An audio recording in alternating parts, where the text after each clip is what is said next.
everyone, and peace of Christ all of you. Please invite your friends and let us have some good time together. My topic today is like a mix of topics actually, but the reason I am a little bit late, but I am like, we are Arab, we are always late, you know. I mean, people go to the moon, we will go to the moon, but you know, we will be there, I mean, but late. But the Prophet Muhammad, he was there before everybody, remember that. Anyway, when I'm opening my browser, I saw a video by an atheist. And he is an ex-Muslim. You know, I understand that atheist people are genius. And I think that the word genius coming from the word genie. Because atheists, when they speak about anything, regardless if it's Islam or Christianity, they have the idea of genie. As an example, this guy here, he want to show you that, you know, he is not a fan of a Christianity, but he understands that Jesus is better than Muhammad, but at the end of the day, both of them, they are bad. So I wanted to give him a spank before we go to Islam. This is his view that Jesus, why is that Jesus was also 2,000 years old, older than Muhammad? We can make it young for you. I mean, if this is a problem, my friend, we can now change the date. I mean, this is two atheists are thinking. Like, why Jesus is 2,000 years old? I mean, you know what? I never thought about it. That's a good point. That you destroy Christianity. I mean, why he is 2,000 years old? How Christians even can answer that? You are a genius, not genius. You are just a genie. You tell us more. I'm really impressed with the intelligence. But his morality is far better than the morality of Muhammad. Why is that? And I'm like, I am sure of that if we pull out any person from ancient times and we put him in this day and age, he'd be like, oh, you guys are bleeding heart tree huggers. What is this crap? Why do you pet your dogs as if it's your son? You know, they will have a different morality. So I would apply the same thing on Jesus as well. But if you look at Jesus's life, you know, he is a far better character than Muhammad. I mean, we can find only a couple of evil verses, like where one of the verses says that I was not sent for peace, I was sent as a sword or something. And then, you see, this is how stupid you are. I mean, atheists are atheists, what you can do. Did you even read the verse, you idiot? You see, I call people donkeys just to give them a rank of education. You know? I don't think you are on that level yet. You did not pass that rank. I don't know what the name of the little donkey. If you idiot, you go to the verse, you will see that Jesus is not talking about he killing, Christian killing. You will see that because of me, you will be tortured. Because of me, you will be killed. Because of me, a sword will be on you. But the stupid silly you, and the stupid silly he, and the stupid silly she, they do the same as the Muslims. You cut from the whole story, you cut two words.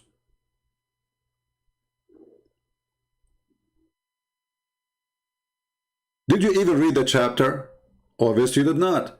You see, isn't it a shame that you are a person who says you live in 2021 and you want to give an opinion of morality, opinion of education, but the educated person is somebody go and read the chapter and then he will see that he is no better than the donkey Muhammad. Because if we can go here and read the chapter, you will see that Jesus is not talking about I came to make war. He did not make the war. He said love your enemy, you idiot. But because people reject his teaching, and then they will kill those Christians who they believe in that teaching. This is why Jesus, he said, you know, when you talk about peace, you know, and if you go to a house, let your peace come upon it, which means Christians should come to any house with peace. If those people reject your peace, they don't want your peace, they kick you out, your peace will return to you. The same chapter.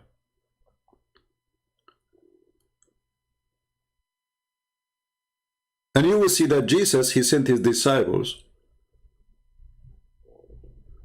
to do all the good work, not to kill. You heal the sick, you clean the lepers, you raise the dead, you cast out devils. And not only that, freely you have received, freely you give, which means all those things you do for free. But the stupid you and the stupid he, you quote, you do exactly like the Muslim. You know, they claim, those atheists, they claim that they are better than Muslims. You do exactly what, actually, I believe that you copy that from the stupid Abduls. And Jesus said to them, these things I have spoken to you, that you should not be made to stumble. They will put you out of the synagogue. Yes, the time is coming that whoever kills you will think he is offer good service. Service to who? To God. So the sword you are talking about, your either did Jesus launch a war? Did he say takbir? Idiot donkey? I don't really care for atheists because I find them very silly and very stupid. Somebody want to convince me that he used to be a monkey. You are a monkey. I do not need to debate it. You prove it yourself. A monkey is somebody, he see the banana, he think there's no tree, it's called banana. Because all what he sees the banana, he want to eat it. But there's a tree where the banana come from. And you want to convince yourself that you are a banana, but you want to convince yourself that there's no tree. And you used to be a mosquito, and then you became a chicken, and then you became a monkey, and then you became a human. Evolution. I don't know. I mean, now you are in the best process, by the way, in evolution. Because you used to be a Muslim, now you are an atheist, and tomorrow you will be a hippie.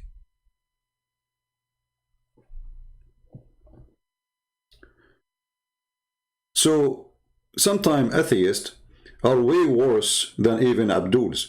You see, actually, the worst criminals in history after Muhammad is atheist. Go and see what the communists they did in the Soviet Union. Stalin used to sign every morning 4,000, 5,000 people to be executed every morning. Go and see what they did in China. And they give you speeches about morality and freedom. Nobody is dictator as you are. You see, at least the stupid Muhammad, he come with some rules. If you follow them, you know, you get away with it. With atheists, there's no rules. The dictator, up to him, he do whatever he want. To the point even that they decide to Chinese women, you can have only one baby. This is what we got from your atheism. So a woman, a poor woman, she spent her life, she cannot have any child except one baby. And if she have another baby, she might be executed. What kind of morality your atheism brought to us? Morality for them is just to be hippie and have sex around. But they don't bring us anything good, really. In the same time, you will see how hypocrite they are. If you ask this guy, I'm not trying to insult him, are you willing to have sex with your mother? He will say, no way. Okay, why? Is that atheism thing? Is that the holy book of atheism taught you? As long everybody is an animal, and she is a female and you are a male, then why you say no way? So you claim to be an atheist, but the fact you are taking your morality from us, the good ones, if you have a good one inside you. If I say to you, you are going to have sex with your sister, you say no way. Your daughter, no way. Why? Aren't you an atheist? Hippie? Anyway, we finish with this skit. Let us go to other Abdul. You see, the title of my video is a challenge, open challenge to Allah, aka Allah, aka Allah, aka Muhammad, aka potato, aka tomato.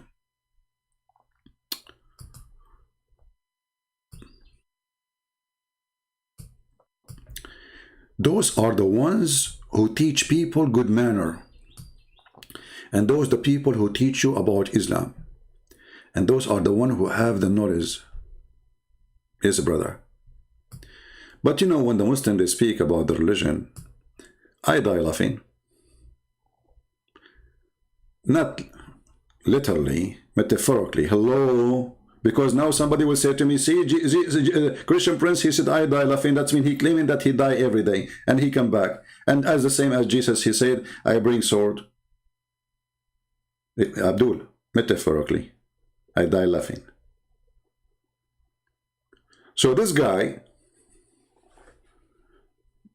you know, they call now Yasser Qadi Dajjal, and any sheikh they don't agree with each other, they call them Dajjal, you know, like Dajjal is a title for free, you know, Dajjal in Arabic mean liar, like big liar, like big fat liar, like big, so big, like big, you know, you can imagine how big it is. I cannot describe to you how big he is. So when the Muslim, they use the word Dajjal, they speak about the one who will claim to be the Messiah.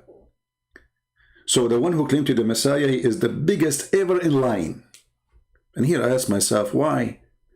So if I claim to be Muhammad, I'm not a big liar. Obviously, because anyone can be Muhammad. If you are a child molester, if you are a criminal, if you are filthy, if you are a hypocrite, if you go to the house of your son and flirt with the wife, you are Muhammad. Easy. But you cannot be Jesus. Listen to this. What the false Jesus can do. And then you will hear my challenge to Allah. You're thinking, what does that have to do with the Dajjal? Why did Prophet ﷺ say that? Because the Dajjal will come and pretend and claim to be Allah. And he will command the heaven to rain, and it will rain. And he will give life to the dead, and he will do some extraordinary things. Look at this. I mean, have you ever heard of a stupid religion more than this? If you ask this guy, okay, what is Al-Masih al-Dajjal mean? He will say to you, it means literally, the false Christ.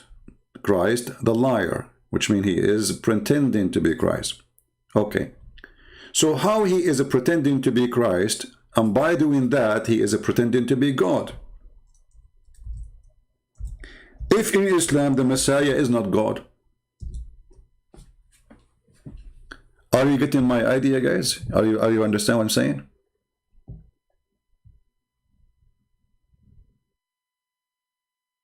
All those stories about Ad-Dajjal. So Ad-Dajjal, he is the Muslim, they don't call him Dajjal. They call him, you see in the translation here, this is a false translation, they say the Antichrist. Muslims don't believe in such a thing, Antichrist. That is a stupid Photoshop to their books. Dajjal is the false Messiah, not Antichrist. All right, that's a very false translation. So, if the Dajjal is the false Messiah, how by claiming to be the false Messiah, automatically he claimed to be Allah? Any Muslim can tell me? Especially the one who is worried about him, and the one who will follow him is the Muslims.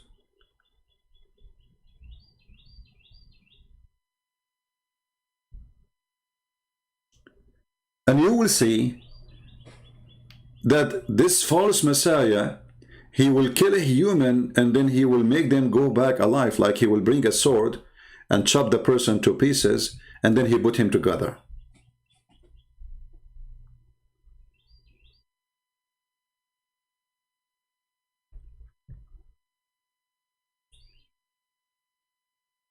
So when you claim to be the Messiah, you are going to try to convince people that you are the Messiah. So what you do extraordinary things nobody can do, because this is what the Messiah does.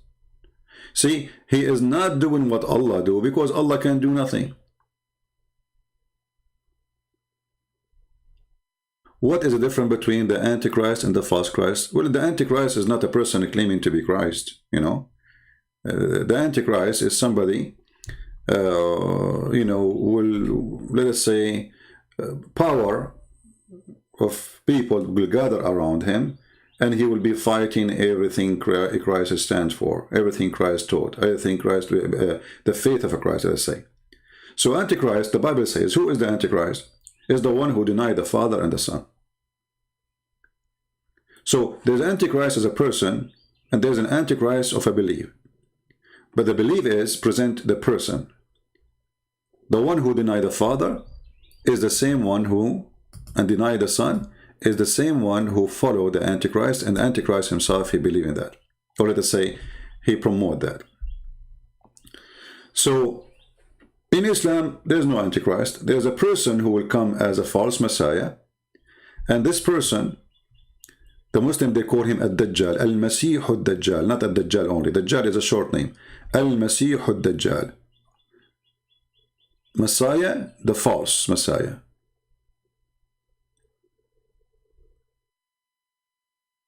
And all these stories in front of us is about this person, the false Messiah. But then you will see that Muhammad is so worried about Muslims thinking about this false Messiah to be Allah. We heard this Abdul saying that this false Messiah will claim to be Allah. Did you hear it?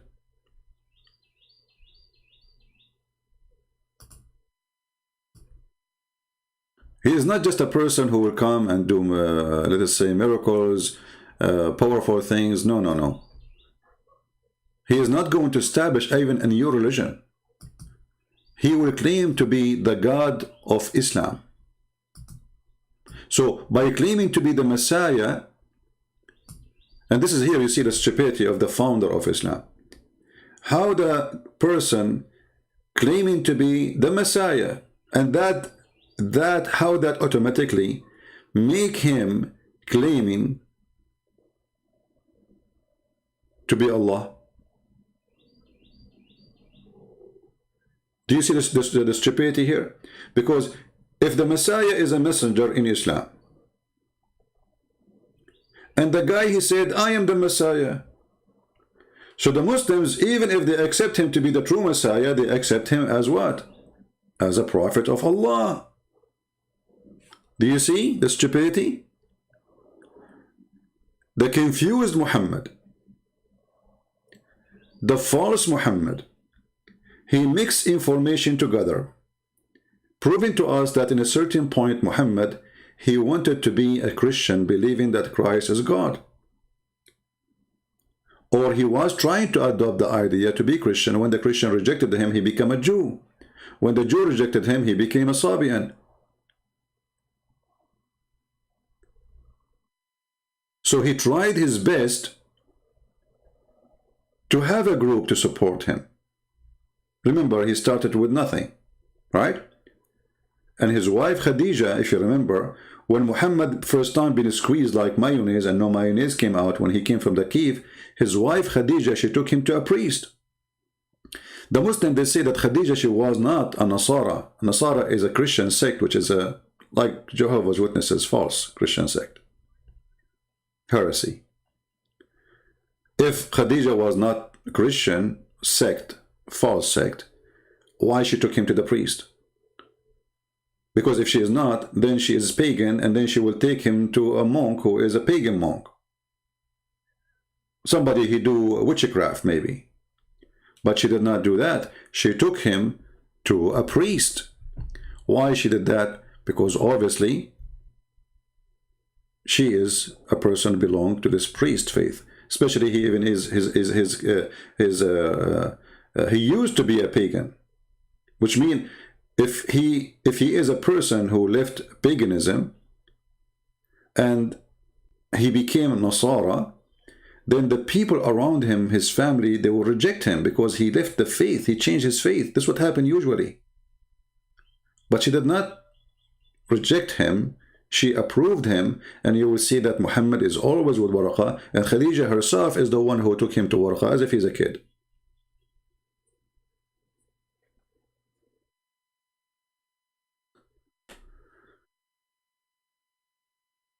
So my questions and my challenge to Allah, Aka Muhammad, Aka Abdul, Aka Sheikhs, all of you are Aka nothing. What in the world happening that somebody claimed to be the Messiah, suddenly the Muslim, they think he's Allah? Any Muslim can tell me? How the Nasara come to believe in? Well, there's many, as any belief, anyone can create an idea and people follow it, like Jehovah's Witnesses, like Mormon. Very easy. I know I can claim something. I will find a bunch of idiots, believe me, and then we grow. This is how it works. It's not like a there's like, if you go and read the history in example in USA, this is in this century, not like in 20 centuries ago. I mean, America is a new country as a civilization after the Indian. You will see there's many cults. Even some of them, they claim to be the Messiah. There's a guy, he used to be, I think he lives, I don't know where, Florida somewhere. He claimed to be the Messiah, and he have only women with the big breast around him. Like Muhammad, you know, he liked big breast. And he claimed to be the Messiah. And there's people, they come to him. And he died a few years ago. So if you think that's how this can happen, it can happen. There's right now, there's people, they worship Shaitan. There's a synagogue of Satan. Literally. Their God is Satan. They worship Satan. They wear black clothes, they put rings in their face, blah, blah, blah, blah, you know, and then they go to their, supposedly call it a church or a mosque, and then they pray to Shaitan. He is our Lord, you know, he is the Lord. Which is remind me of those people that Muhammad himself, obviously he worshipped Shaitan too. Because even the hadith says that Muhammad, he received command from the devil.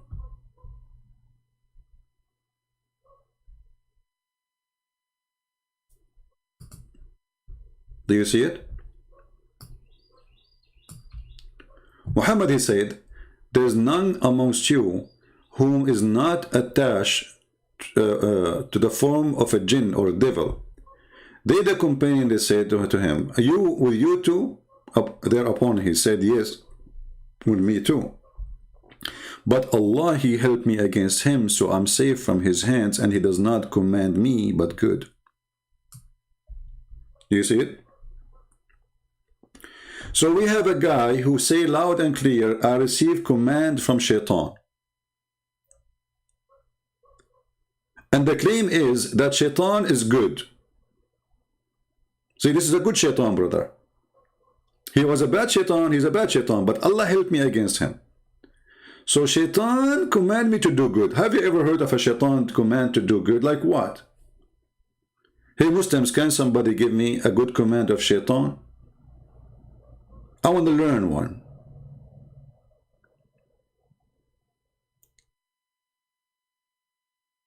So we have a clear evidence that Muhammad, actually all the Quran confirmed that Shaitan, he worked for Allah, and Allah, he is just another form of Shaitan. You know, if you go and see, who is the one who spread enmity between you? Who is the one? The Quran says Shaitan. The one who spread enmity is Shaitan. Chapter 5, verse number 91.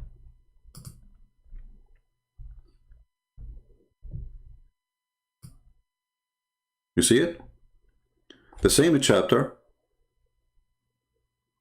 saying that the one who spread enmity is Allah.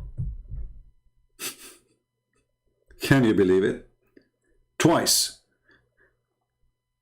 In the same chapter, it says it twice that Allah, he spread hatred and enmity. And in the same chapter, it says once that Shaitan, he spread enmity. So Allah, he went twice to one.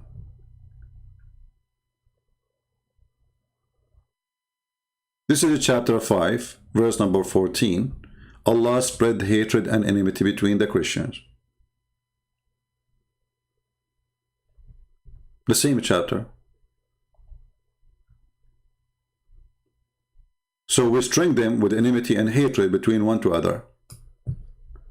In the same chapter, you will find in chapter 5, the same chapter, verse number 64, Allah will spread enmity and hatred between the Jews. So the Quran says, Shaitan, he do spread enmity and hatred once. In that chapter, Allah spread it twice.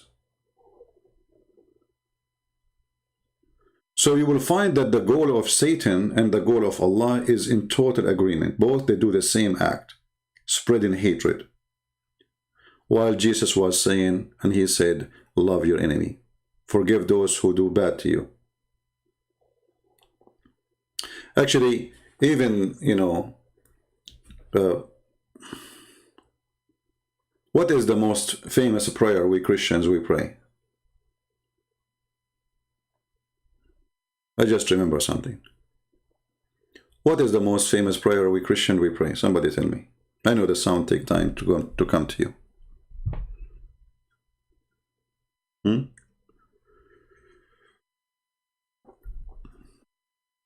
There's a famous prayer we pray. Our Father art of heaven. If we go to our Father art of heaven and check the prayer, you will see right away there's a condition. And the condition is you have to forgive, right?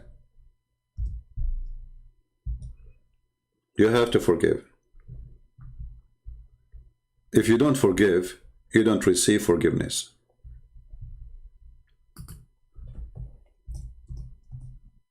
When Jesus, he said to us, pray like this, and he gave us that amazing prayer.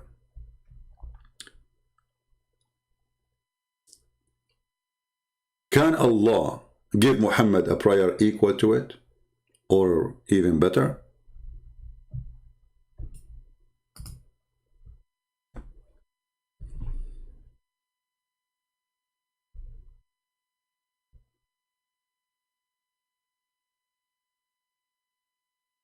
Any Muslim can answer us?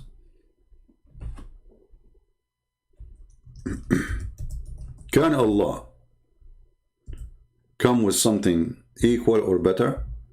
Like, do you have Muslims in your religion? Something better?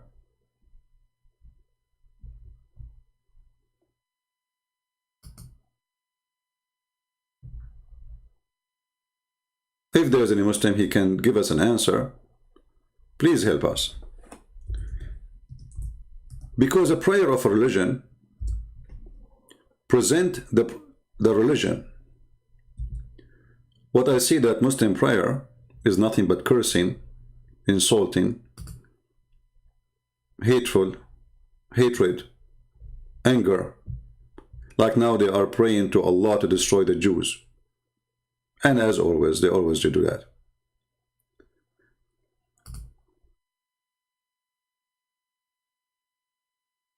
So while Jesus was teaching people to be good, to forgive to others, the Quran was speaking about revenge and killing.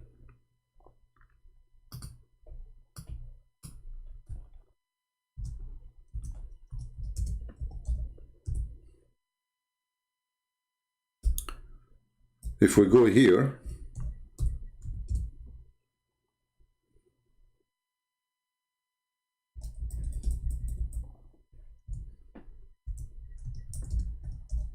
let's open this verse. All of Islam is about hatred and revenge.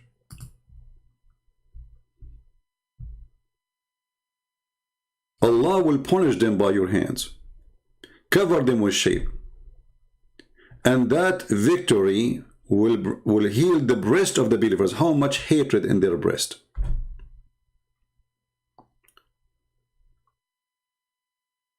And then if you go to the prayer of the Lord, which he taught us to pray, when he said pray like this, you will see how amazing, how beautiful it is, how simple, how nice.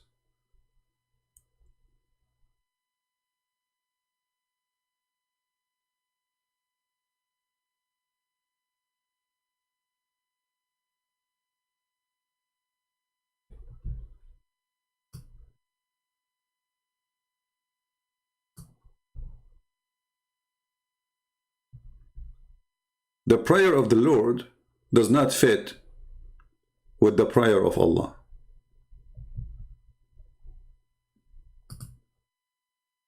It does not, in every way, in every mean. However, actually, I remember that Muhammad, he wanted to be, Muhammad always is a thief. Muhammad always is a thief. So once Muhammad, he was asked how to be healed from illness. and he start quoting the same prayer which is our Lord he taught us, which is proving again that Muhammad is nothing but a fraud and a scam. If we ask the Muslims, can we find the Lord the prayer in your books, your prophet reciting it? Vengo, you wanna answer me? Okay, who's holding you, Vengo? You wanna call me in Palto? If there is any Muslim would like to call me in Palto,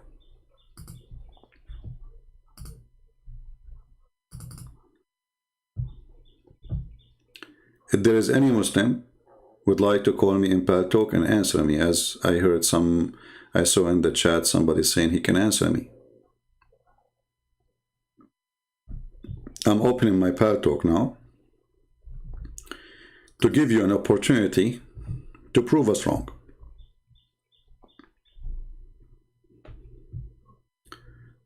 All right, my Paltalk now is open. If you are willing to talk to me, please don't hesitate to text me immediately right now, and I will call you. You cannot call me right away, you have to text me first. Just text me, and I will be happy to call you. Tell me I'm a Muslim. Don't text me, says hello. Tell me I'm a Muslim, I want to talk to you. All right? Yeah, they can only answer me face to face. That's it. Face to face.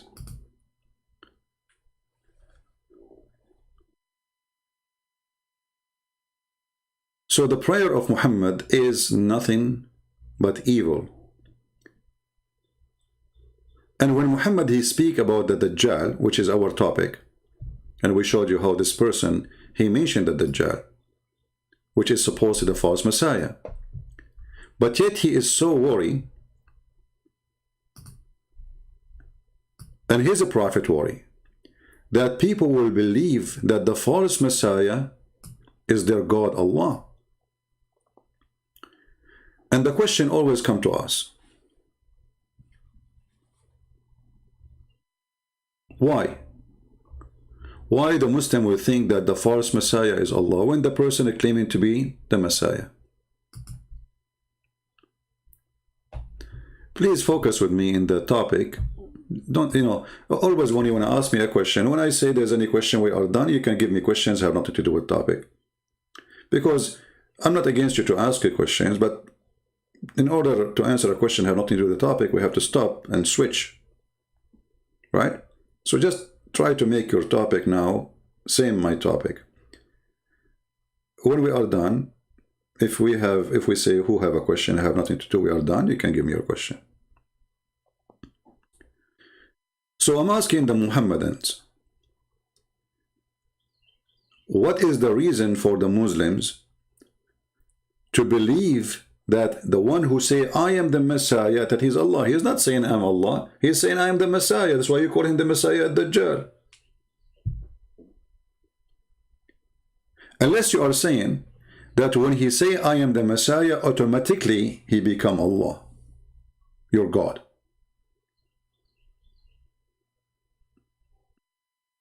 Any Muslim can help us?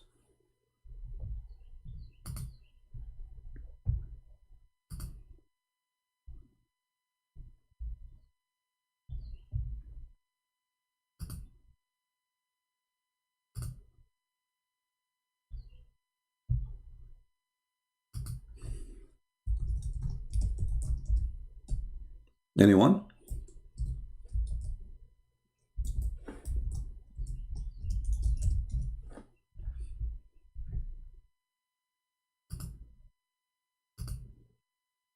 Is a Dajjal is a false idea, false story made by Muhammad, or it's something real?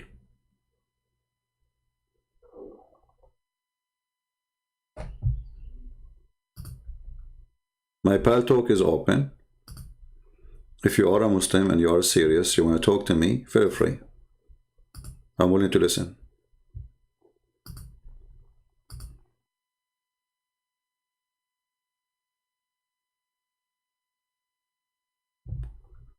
There's a Muhammadan in Pal Talk, but this is the old one from yesterday calling me coward. Let's try to call him. No, he is not online. You know, they call me coward. They challenge me when I am not online. Okay.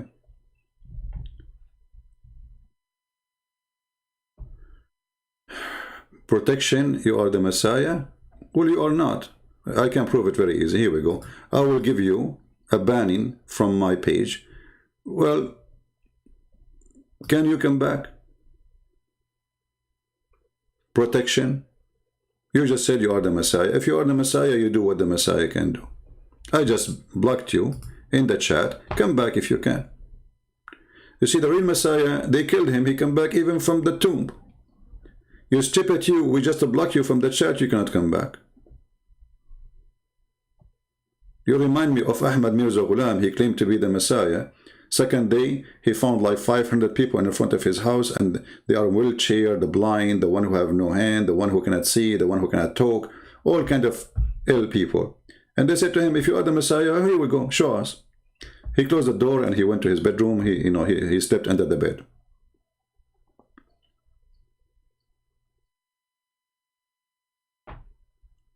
Any Muhammadan can answer us? Why automatically, if some person claimed to be the Messiah and he can do miracles, amazing miracles, you automatically think he is God, when the person, his name is the false Messiah? Why you guys are laughing? Show respect. Come on, put yourself in his shoes. You know? Put yourself in his shoes. And if you are like bald, put yourself having the hair of Sam Shamoun. I'm just joking. You know, I love Sam Shamoun. Very nice person. Any Muhammadan? So, is it possible that because... Okay, so now if somebody says he's bald, is he automatically claiming to be Sam Shamoun? I mean, it doesn't make sense. So, this guy at Dajjal, his name is the false Messiah. So why in the world you Muslims will think that he's God?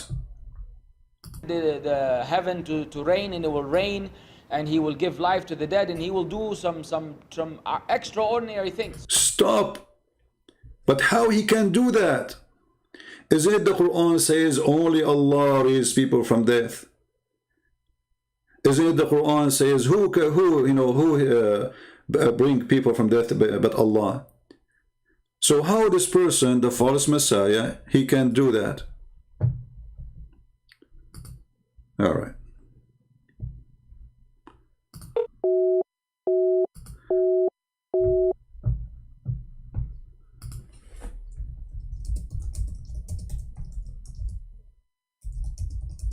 Mr. Ahmed, the one who texted me, add me to your list, maybe I can call you, because it's not working. Add me to your Pal Talk list, because sometimes your setting can be wrong.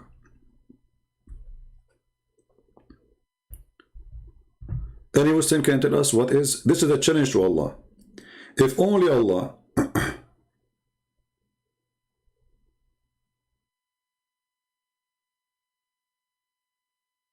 can raise people from death, and only by the permission of Allah, anyone can raise people from death. So how come this person, he can do that without the permission of Allah? Does it say anywhere that Allah is the one who made this person able to do so? Any Muslim?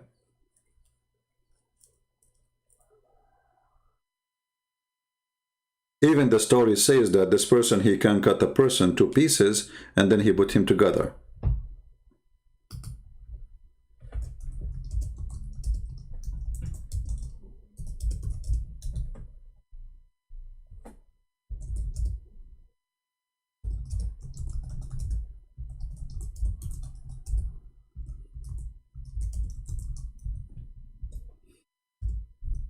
Any Muhammadan?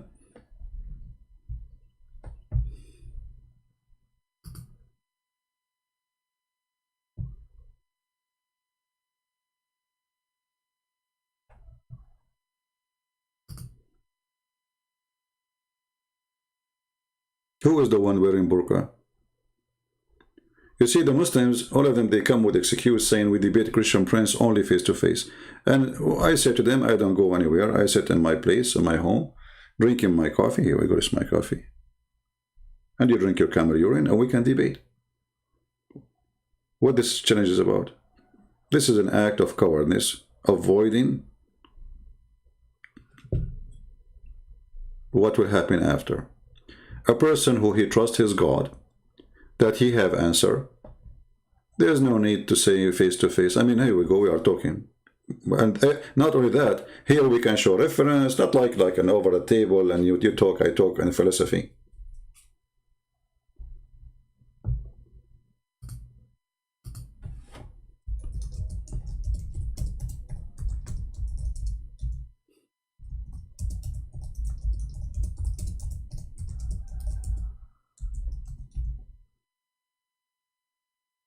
Anyone? What is your best coffee? I drink Greek coffee. That is the best coffee. You make you grind your coffee very fine, you know, not just extra fine. It's very simple actually to make it. Heavy duty coffee. Once I have my neighbor, he said, let me try it.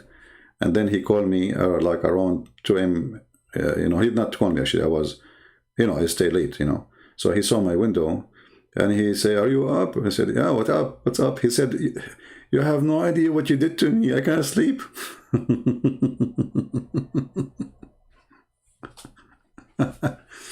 So Muslims, drink your coffee and try to think about it. Why in the world this person, he become Allah on your eyes? If a person, he can create, or let's say he can make a dead man come from the grave, and he is a false Messiah, you believe he is Allah suddenly. So why you don't believe the true Messiah is the true Allah then? Because this is the true Messiah. Imagine this is stupid religion. There is stupid prophet come with a stupid idea that a false person who claimed to be the Messiah, he is fake. And then he do miracles. And then because he do miracle, they will think he's Allah. But he's saying, I'm the Messiah.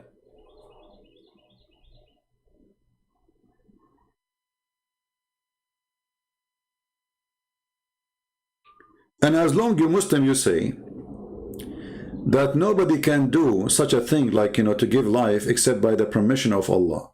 Did Allah give the permission to the false Messiah to raise people from death? Who is a Muslim want to answer me? Anyone?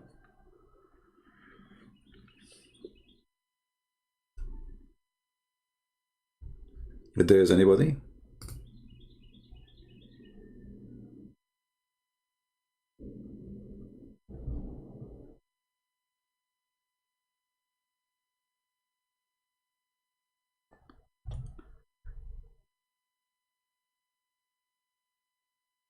We don't use Skype, we're using Paltalk. Anyone?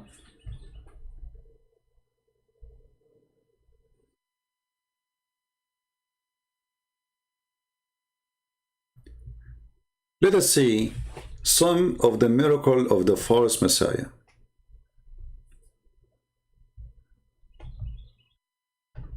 Some of his miracle.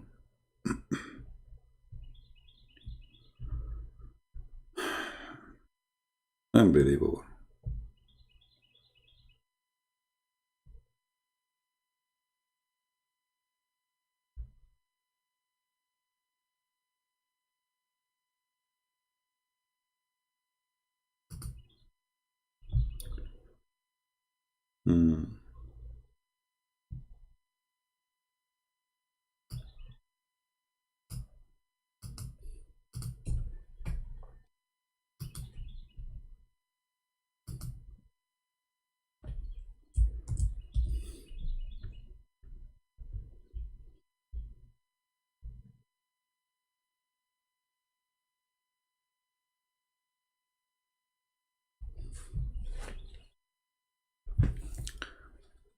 Where is the Dajjal? Let us see the Dajjal.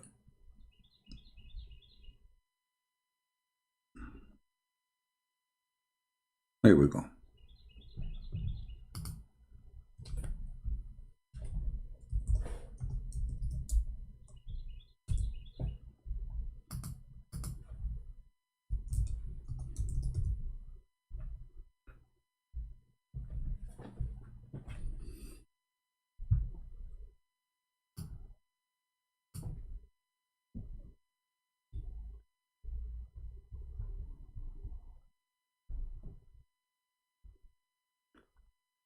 What the false Messiah would do?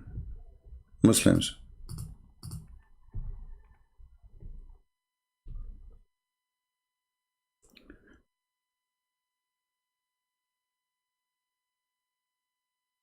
Anyone have an idea? Is it true that this person, he will order the rain to come down and the rain come down? He will order trees to come out and trees will come out.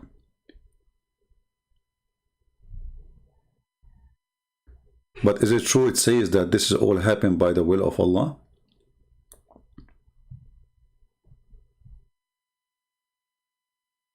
Is that by the will of Allah?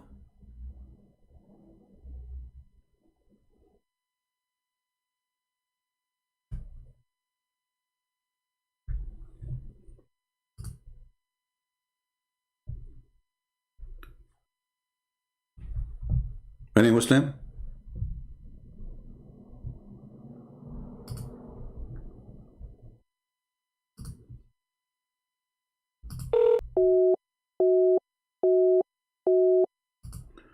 Well, for some reason, Ahmad, it says you need to update. I don't know, the update thing. I don't know what's wrong with this spell talk. Some people, their call go through, some people, they don't go through. I'm not sure really.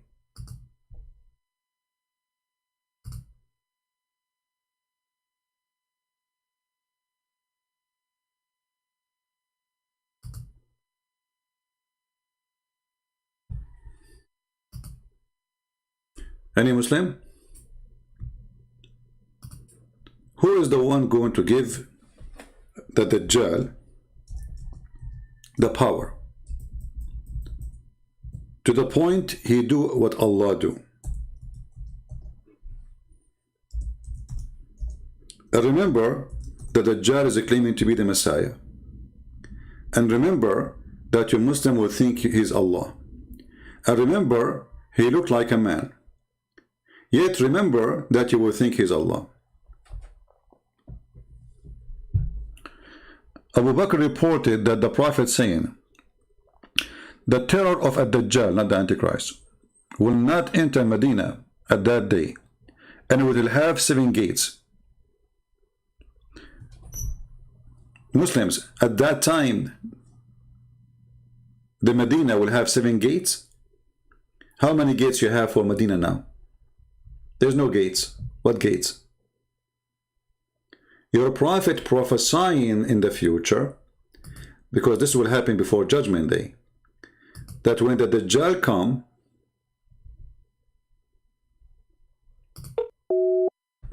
yeah, still not working. I don't know what's happening. I don't know. When the Dajjal will come, you know what? I will try to update my Paltalk, but it says from their side it's need to be updated, not from my side. But I will just do it for the sake of maybe. You never know.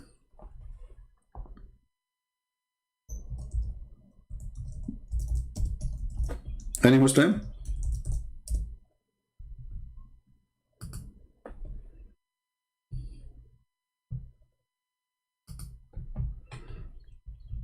Let me delete my Paltalk for a moment, install it again.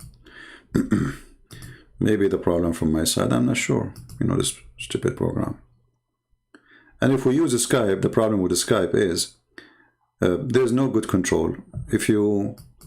When I receive a call from somebody and the Muslim, they see that he is almost leaving Islam, right away they will start calling by hundreds to drop the call. Same time, I get like tens of thousands of text messages from people I don't know and saying, hello, how are you?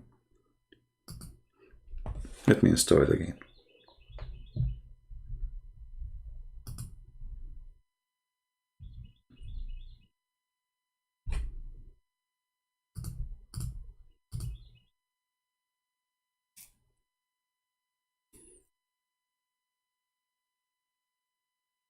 Come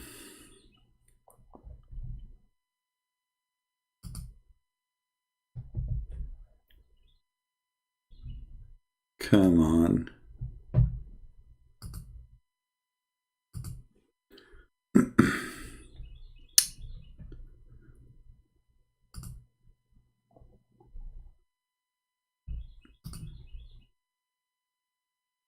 This program used to be the most perfect program actually for chatting. But I guess since there's too many competition these days. Okay.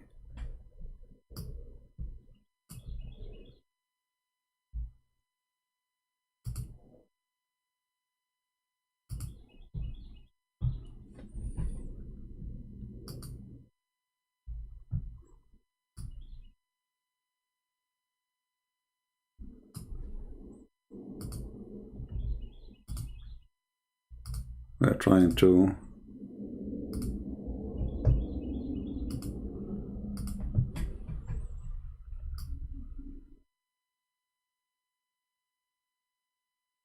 I'm not sure why it's taking too long time. I mean, so long. Anyway, I'm restoring my pal talk for now, but we will wait until it's ready. So do we have any Muslim have anything to say? You will notice that everything Muhammad he said about Ad-Dajjal is a fiction.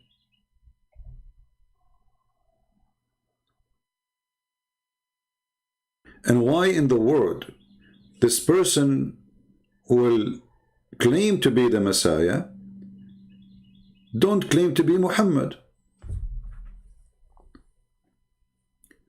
And why the Messiah is coming back and not Muhammad coming back? And why the person who claimed to be the Messiah, he is going to do amazing miracle in order to like, I don't know what the word in English to say, like in person, or what word we would say, like if somebody trying to be somebody else, to steal his identity, impersonate. I'm not sure, you know, my English is not good. Anyone? Why he chose the Messiah? Is that because when you choose the Messiah, you choose the most powerful person in the world, and that will make people believe that he's God? Why the Muhammad, he keeps saying, I seek refuge by Allah from the trouble of the false Messiah? Your Prophet himself is terrified. Do you see it? And here, by the way, you notice that Muhammad is a false prophet again. Because if he is seeking refuge from the trouble of the false Messiah, and the false Messiah did not happen after even 2,000 years, the one the Muslim waiting for. Yet Muhammad was afraid from the false Messiah in his time, in his lifetime. Do you see it? Impersonate? Yeah, impersonate, thank you. I know the word, but I don't know how to pronounce it. You know, sometimes like, I have a very good English, by the way. They offer me to teach English in Stanford University, you know. But I said to them, you know, I am illiterate like Prophet Muhammad, and they said, no problem, no problem, perfect, because it's proven by science. Illiterate can be a teacher. Illiterate person, he can be the best, always, proven by science. And best example, Prophet Muhammad. Any Muslim?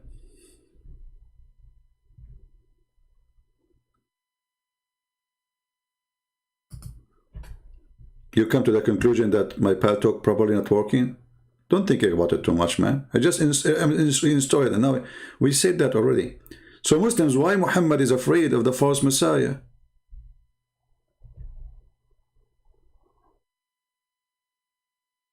Right? Well, you know, the Messiah, our Lord, he mentioned there's many false Messiah will come. He said, you will see him. He said, they say he's here, he appeared there. He said, don't believe them, right? So we knew that. But this Muhammad, he claimed there's only one false Messiah.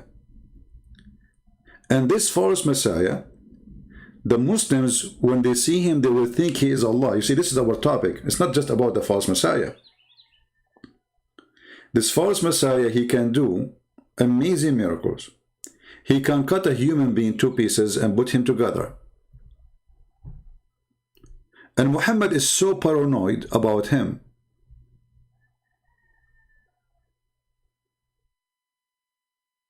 To the point he is afraid that the false Messiah will come in his time.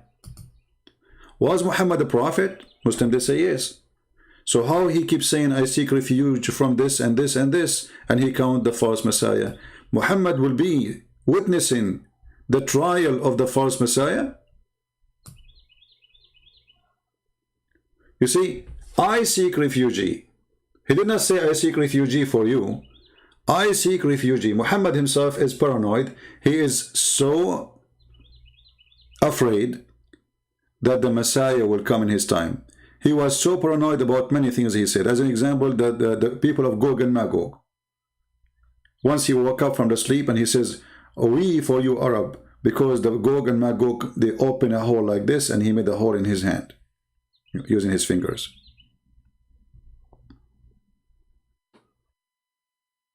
Do we have any Muhammadan? Want to say anything? Let me see if Paltalk is ready to install.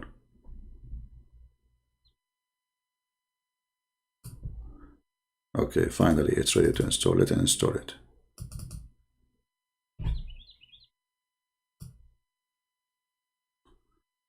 Well, we hope this will fix it. You know, maybe because you guys, the one who's trying to call me or me, are not saying inshallah. Because according to Muhammad, if you say inshallah, everything will be no problem. You remember the story of Solomon? He decided to have sex with 99 wives, and then he forgot to say inshallah. I mean, how in the world you do that? So he had 99 wives in the bed, and now he is going to do cuckoo. He took off his pant and he started doing the job. And the purpose, brother, is to make, brother, babies that will do jihad.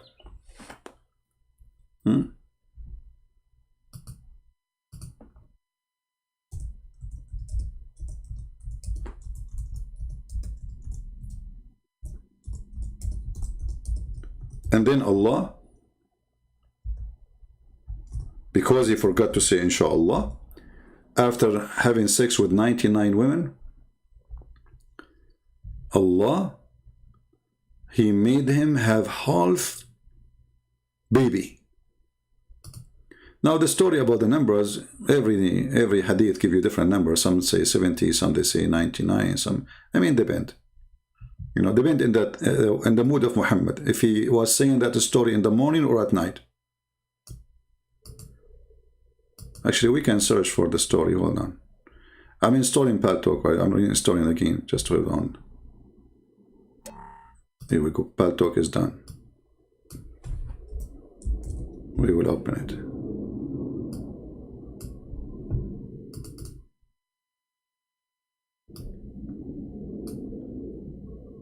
Okay.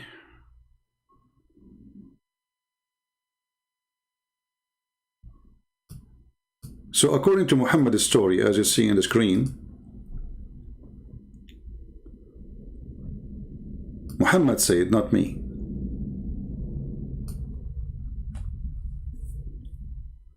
Abu Hurairah reported that the Prophet of Allah is saying the following: Sulaiman, the son of David, the apostle of Allah, observed, I will have intercourse with 70 wives.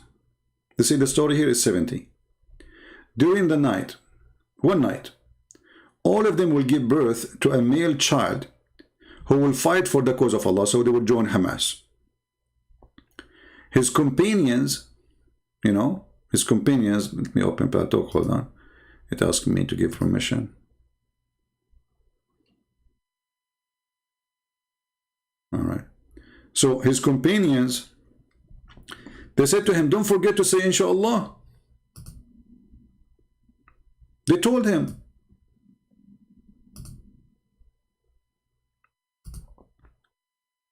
But Sulaiman, he did not say inshallah. Big mistake. How you start using your penis without saying inshallah? A good Muslim believer, he don't do that. Any truthful Muslim, he will never use his pistol without saying inshallah. So this Sulaiman, a'udhu billah, he start shooting 70 women in the bedroom, and his target is good target for the cause of Allah. But my friend, even if it was for the cause of Allah, you have to say inshallah before the intercourse. So when his companion, they said to him, don't forget to say inshallah. So, but he forgot, And none of his wives gave a birth to a child, but one, she gave birth to a premature child. Look at this madness.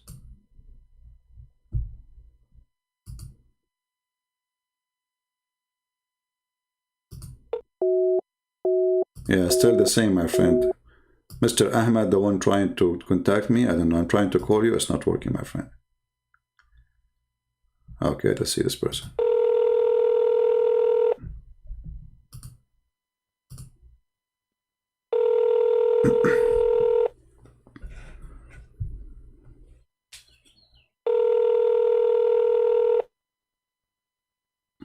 Answer, Mr. Ayub.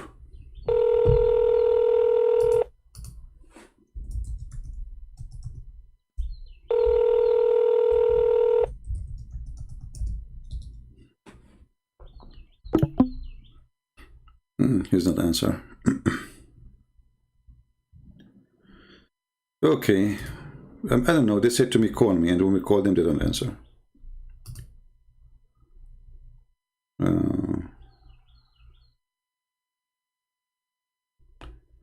Somebody's asking, can you refute a Muslim about Jesus does not know the hour? Well, the answer for this very simple. You see, if you read the same chapter where Jesus said, only the Father know the hour, but Jesus, he said, when those things happened, I will come. So he knew the hour. But what Jesus is saying, the announcement of the hour is only for the Lord, your Father. The Lord, the Messiah, saying that my Father, your Lord, he will announce it. And he is the one who make the decision. But I am the one who do the judgment. So in Christianity, the Trinity is very simple. The Father, he gave the Son. Let us say, we divide the responsibility.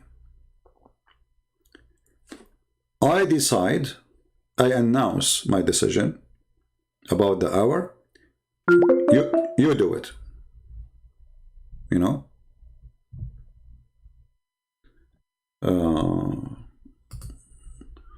Let us see, Ahmed. Okay. Let us see, Ahmed chat room. Hello? Hello? Are you there, Ahmed? Do you hear me, my friend? The problem in the chat room, we cannot speak in the same time. Just to let you know. You have to click at the microphone so you can talk to me. Go ahead.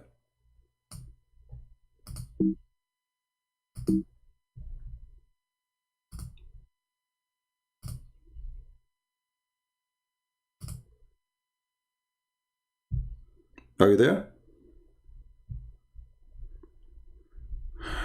Well, obviously, this is not working. Let us see Mr. Ayub again.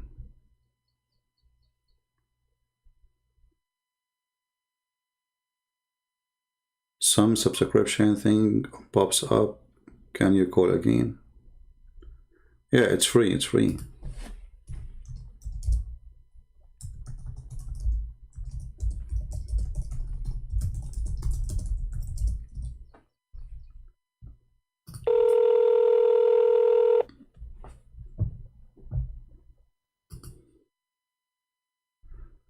Hello? Hello?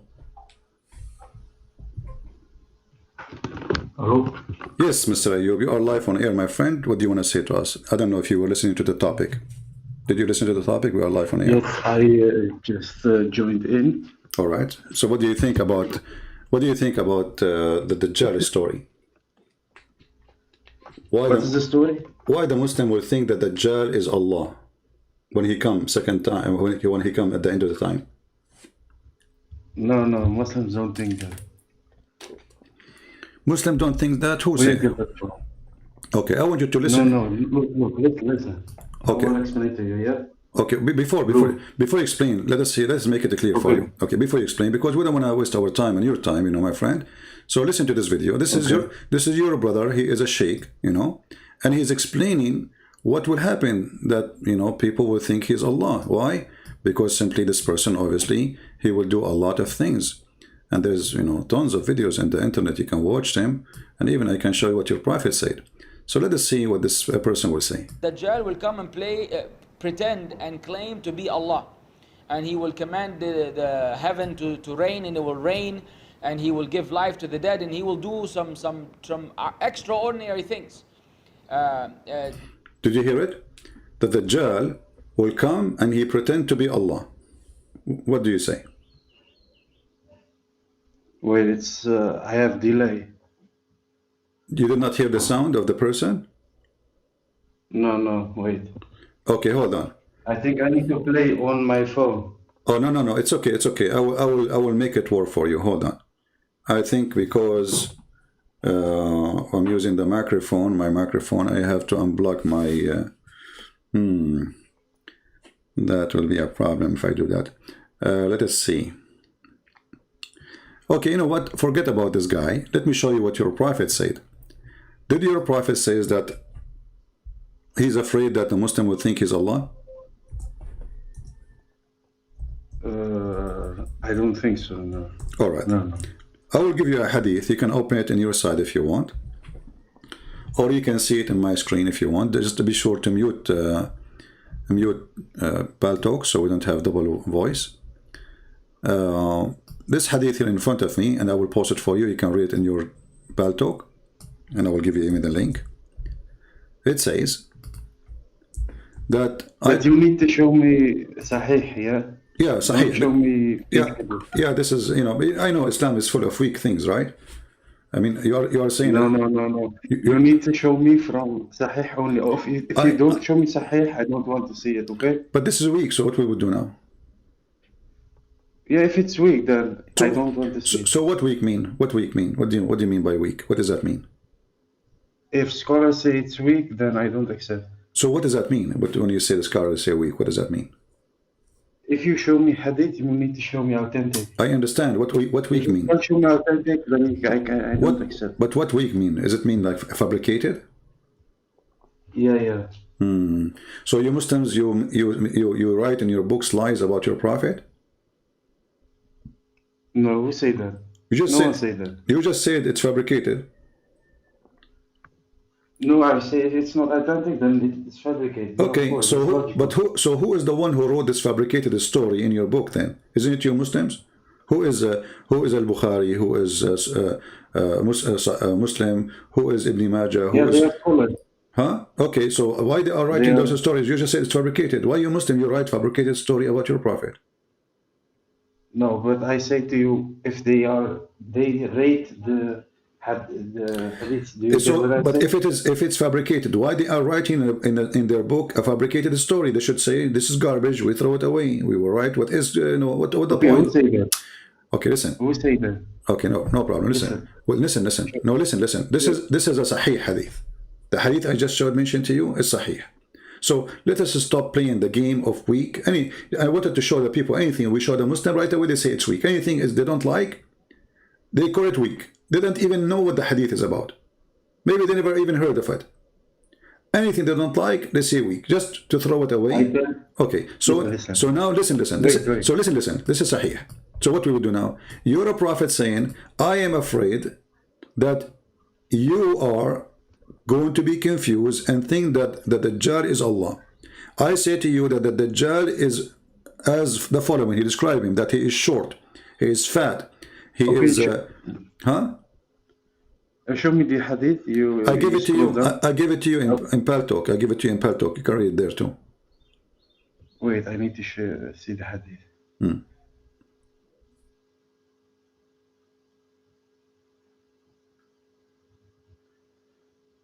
Okay, the Prophet ﷺ said, I have told you so much about it.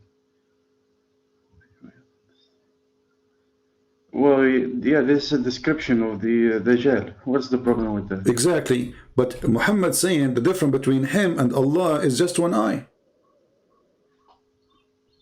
Yeah, no, no, you don't understand. See,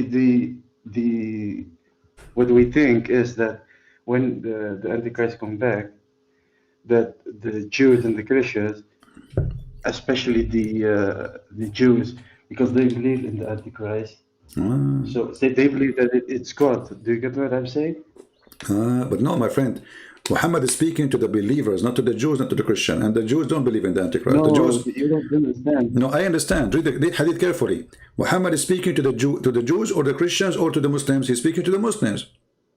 So he said to them, I have told you so much about the Dajjal, the false Messiah, and I'm afraid you might not understand that the Antichrist is short, hinted, woolly-haired, one-eyed, and eyesightless, and neither protruding nor deep-seated. If you are confused about him, know that your Lord is not one-eyed. So what he's afraid of, that the Muslims are confused because Allah and the false Messiah, they look exactly the same. So Muhammad now is giving you... No, it doesn't say that. Well, it doesn't say that. Well, what do you mean? It's in front of you. Okay, what the difference between the false Messiah and and Allah? My friend, the Messiah is a human, correct? The false Messiah is a human. Yeah, yeah. The real Messiah, the real Messiah, according to Islam, he is just a human. He is not God, right? Yeah. Okay. True. Yeah. So the false Messiah is claiming to be the Messiah. So why Muhammad he's worried about you Muslim thinking that Allah is the false Messiah? Well, he's a man. Because you don't understand. Look. Listen. I will explain. Explain. When Okay. the false Messiah comes back, look. When the false Messiah comes back, he will deceive people, and he will do miracles, and people will believe he is God, because you believe. But this is not a man is God. But this is not my question. It's not, you see, the Muslims are the one to believe him, not us. This is not us. Muhammad, he's afraid that the Muslims will follow him, not us. Not us. Yeah, of course. So how Muhammad? Okay, how Muhammad make you now able to recognize that this is not Allah? He said you should know that Allah is not one-eyed, right? So this guy have a problem. He looked like Allah exactly. He's short. He have curly hair. He's neither protruding. It's in the front. It's in the front of you. What is the okay? What is the only? What is the only? Okay, how many eyes Allah have? It doesn't matter. No, it matters for me. I want to learn about Allah. I want to convert to Islam so I can get the 72 versions. What do you mean doesn't matter? I want to see. I want to see how Allah he see me. Do Allah he see me if he turn his face, or he see me? He sees all see. Okay, so your prophet saying he's not one-eyed. How many eyes he have? I don't know. Maybe 2, maybe 5,000. It doesn't matter. Well, that, he doesn't have one, and well, we know. If you have 5,000, that will make him a spider or a bees, you know. But you see, well, I'm not making fun. You know, your prophet says the only difference between the false Messiah and Allah is one eye. Okay, do Allah have a hand? No, do Allah have a hand, my friend? Yeah. Okay, that's true. How many hands he have? I don't know. 2 hands. And I can show you the hadith. Where it say that? Okay, here we go. You go show fake hadith again? You Muslims, you have a lot of fake stories, it look like, you know, because anything we show you say it's a fake story. No, you make a fake story. Because last time you lied. Ah, I lie. I remember you lied. Ah, okay, I lie. Okay. You lied about that. Listen. Last time, because I want to ask you a question after you finish. Because last time you lied about Zakir Naik. Okay, you can ask me, you can tell me about the lies as much as you want. Here it says, and he's both his hand, Allah, he have 2 hands, and both his hands are right hands. So not only Allah have 2 hands, Where it say that? it's in the hadith, in front of me, it says that, and both his hands are right hands. So not only he have 2 hands, he have a birth defect, he is born with 2 hands in the right. I don't see the. Oh wait, it's. I have delay maybe on my screen. Wait, No problem. is it the hadith? It is a hadith, yes.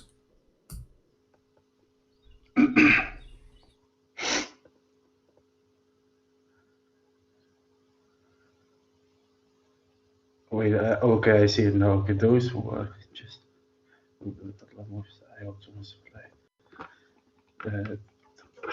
Those who are just in their release and the and both his hands. All right. Okay. Okay. So what's your point? You said to me, I said Allah have two hands. You No, said, no, no. I didn't say it's not true. I said where is the evidence? I didn't say it's not true. okay. Okay, I have no problem So with now we are forming a man. Allah have two eyes. Allah have two hands. Allah have two feet. Allah have two arms. So this is a man. And now the prophet saying, I am afraid that you will think that the false Messiah, who is a man, you will think that he is Allah. You know why I Muhammad? explained to you. I explained to you. Listen, listen. I explained to you. People will think that because, for example, you believe that Jesus is God because he did miracles. For one example, Well, and a lot of people thought that about the prophets in the past. So that's why when the Antichrist come back, people like atheists and Jews Okay. and Christians and even Muslims. No problem. Listen, listen. I'm listening, Listen, my friend. But your prophet, he did not tell them you recognize him because he have bad miracle, or he said the only difference between them is one eye. You should know that your God is not I one didn't eye. say that that's the only difference. He said that. He said that. didn't say Okay, that. from That's your own all interpretation. the description, isn't it enough to tell them that he is short, etc.? Why you are comparing him to Allah's eyes? If he is short, just tell him he's a man, and that's it. People will know that he is a false man anyway. He's a man. He's not God. You know, as long as he's coming as a man, why you are going to be confused? Think he's God? Because if miracle, you Muslim, you believe that God is not a man anyway. And if the guy is saying, I am the Messiah, he is saying, I am. This is why you call him the Messiah, the Dajjal. You say, I am the Messiah. So the man is saying to you, you are the Messiah. And you are a Muslim who believe the Messiah is a man anyway. So why you think that he will be Allah? Okay. Okay, so who is going to think that? Explain to me then. The Muslims. If you think I don't understand. The Muslims will think that he is Allah. Wait, let me read the hadith again because I don't think you understand. I have told you so much about the very Antichrist that I'm afraid that you may not understand. The Antichrist is short and tall. Will he add one eye and eyes? And neither protruding nor deep-seated. Okay, so who is he? Is he speaking to his companions in this hadith? What do you think? He's speaking to the Hindus? Well, I don't understand what you're. I just don't get your point because I already told you. My friend, your prophet. Who listen to the teaching of your prophet? Who your prophet talking to? He's talking to his companion. Obviously, I don't believe in this madness. So this is made for you, not for me. So your prophet is worried that you will be confused. Do you see the word confused? Okay, if you are confused about him who? The false Messiah. No, he's not only talking about. Listen. Hello. I'm listening. Hello? Yeah, I'm here. Okay, just let me finish, okay? Okay, listen. I already explained to you. It's also about Muslims, but it's also about other people. So if the Messiah, that's how how I see it. If the Antichrist come back and he will do miracles, because it's also in other hadith that he will do miracles and people will follow him and people will see him as God. So also it's talking about that Jews and Christians, etc., will follow him, but it's also said that Muslims who are weak in their faith will also follow him. So I just debunked you already with that because you said it's only about Muslims. So what you got to say to that? I told you it's in another hadith. I don't remember which one it is, but to be honest with you, your answer remind me of a Prophet Muhammad. There's a guy, he is blind.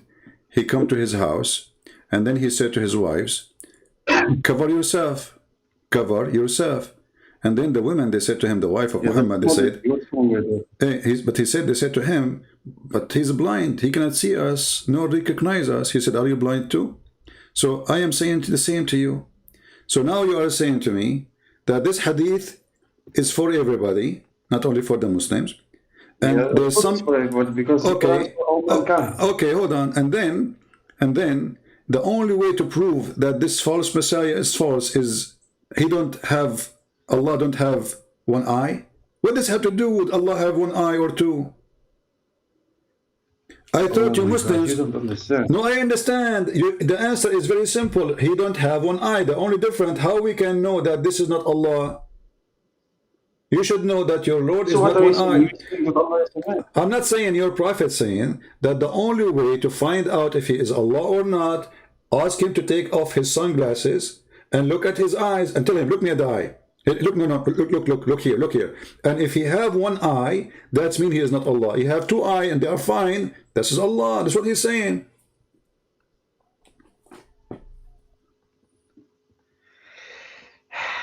I explained to you, but okay, you know what? That's your interpretation. Okay, is there any?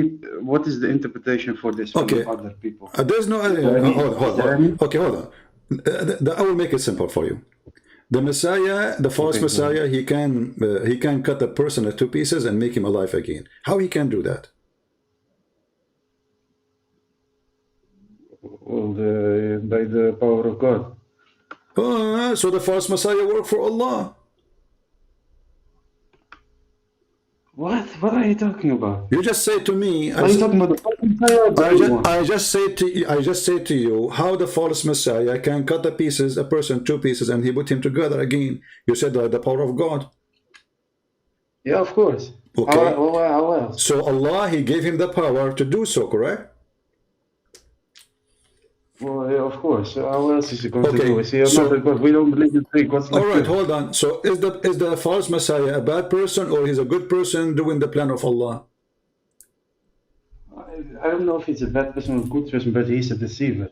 So what you okay? If he is a deceiver, but he is just working for Allah, so the real deceiver is Allah because Allah he sent him. No, he doesn't work. Okay, No, he doesn't work. let for us go back to zero. Who is the one who He gave worked for Shaitan. who is the one who gave the power to the false Messiah to make people come back to life, to command the rain, command the ground? Even he can ask the ground to bring gold out, and the gold and jewelries will come out. So who is the one who gave him this power? I want the answer. Yes, Allah will give him the power. Allah gave him the power. So what's your point? How does it make Okay, Islam false? What's your point? okay, this bad person, he's not exist now. Allah one day will create him, and then he will give him the power, and he will send him on us, correct, to do bad, correct? Okay, go on. I want to understand your point. So Allah is doing his best to deceive us, correct? Allah will send us a trick. No, that's not true. What do you mean no? That's no? not true. Okay, okay, let's go back to zero. That's not true. Okay, let's go back to zero. Who is the one?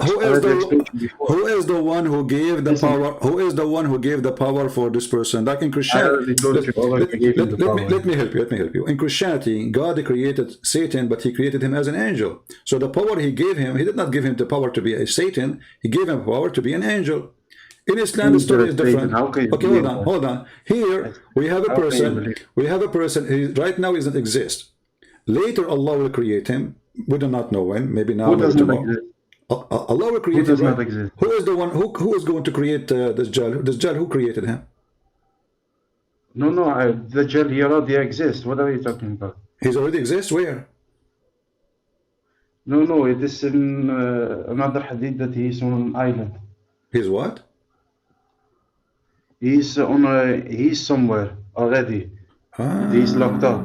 Oh, he's locked up. Okay, who I is? don't remember the hadith, but I'm okay. sure it's authentic. Yeah, I remember the hadith. That was a genius, I know. But I know anyway. So let us say I will go with you. So the Dajjal is already exists and he is locked up. Okay, who is the one who created the Dajjal?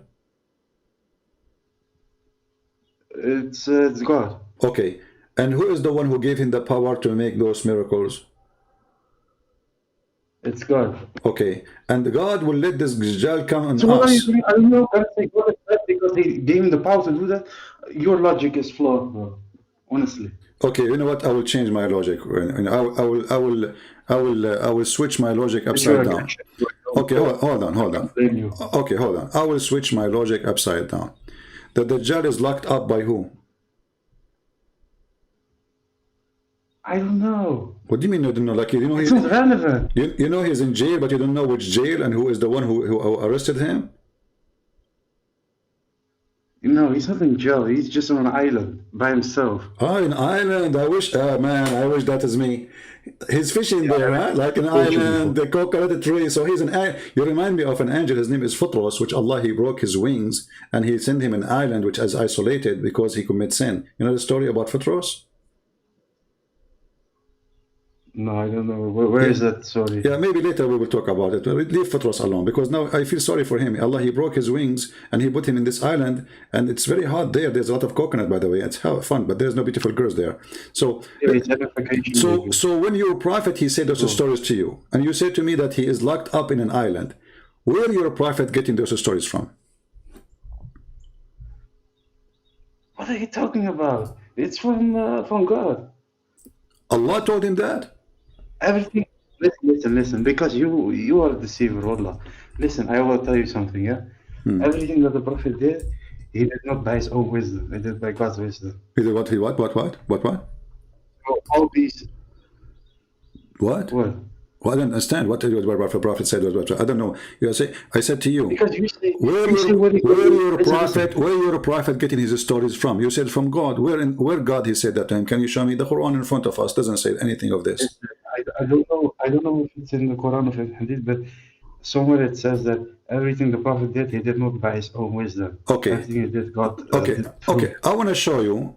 You mentioned to me that the Dajjal is in an island, correct? Yeah. Is it true that the Dajjal was a pirate? What? He was a pirate of the Caribbean? Are you trying to make a joke? No, no, I am not. Here we go. Okay, here we go. It says here that there's a story that at Dajjal, he was sailing in a boat. He was sailing in a boat with 30 men. And they are from certain tribes. What are you talking about? Listen, I will explain to you. Because you don't know where you're talking. The hadith in the front, my friend, the hadith is in the front of me. Don't tell me what are you talking about. Ad-Dajjal was sailing. Where it says that? This is in Sunan Ibn Dawood. And this is Sahih. So don't play the game of weak again. But it's a long hadith. I don't see. Yeah, it says it's a long hadith. It says Sahih hadith number 4326. 4326. Okay, where it says that? Okay. It says here we go. Okay, read it for me then. I don't see it. Okay, hold on. Give me a second, please. Go on. Because it's a long hadith. Yeah, it's a long hadith, you are right. I mean, everything Muhammad says is very long. The only short is his logic. So here it says, Alhamdulillah. His logic is short, they say Alhamdulillah. Wonderful. Okay. He says, then, I didn't say that. I didn't say when. Okay. What I was telling you about the Dajjal, listen, what I was telling you about the Dajjal, he told me that he said with 30 men of Lachem and Judam, you know, and those are supposedly people from like a tribes or etc. And then they were stormed and tossed for a month, and they drew near an island. When the sun was setting, they sat in a boat nearest of them, and they enter an island, where they met by a very hairy beast. Look at this story, how beautiful it is. Are you with me, my friend? There's a very hairy... Where is this hairy beast? I don't see that. It's in hadith in front of you. And remember, you are the one who told me about... Yeah, you... My friend, isn't it you who told me about... Maybe I'm behind. Yeah, but you are the one who remind me, right? You said to me that he's an island, etc. This is the island story. So he was in a boat, and then the boat, there is a storm. And then the storm, they throw them in an island, and inside there's a woman, but she is very hairy, you know. And then they said, we to you. They said, we to you.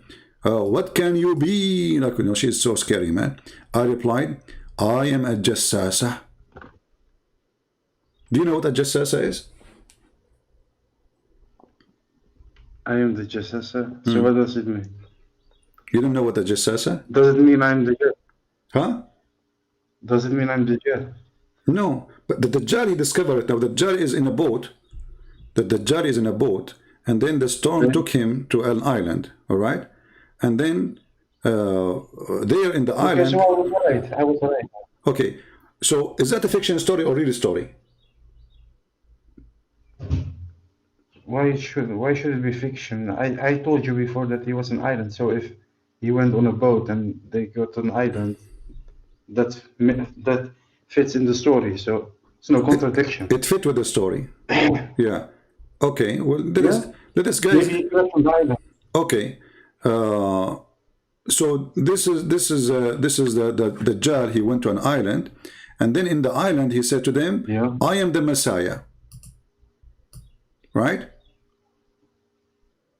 Okay. Okay.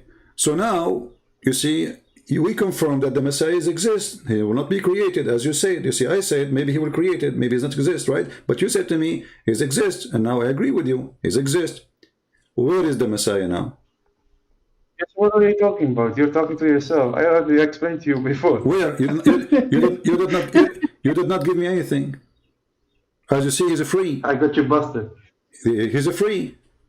Okay, so what's the problem with the story? So your prophet is a liar, because if the Messiah is already exist in his time, and the Messiah is a free, this false Messiah, and he met with the Jassasa, but all of those are the signs of the Judgment Day. So Judgment Day must be happening in the time of Muhammad. So when I told you he's not created, he's not exist, I wanted you to tell me, no, he's exist. So later you cannot deny it, because Muslims, if we say to them he's exist now, they will say, no, he's not exist. If I say he's exist, they will say no. If I say he's not, they will say yes. And that's what I did. I said he exists. Yes, exactly.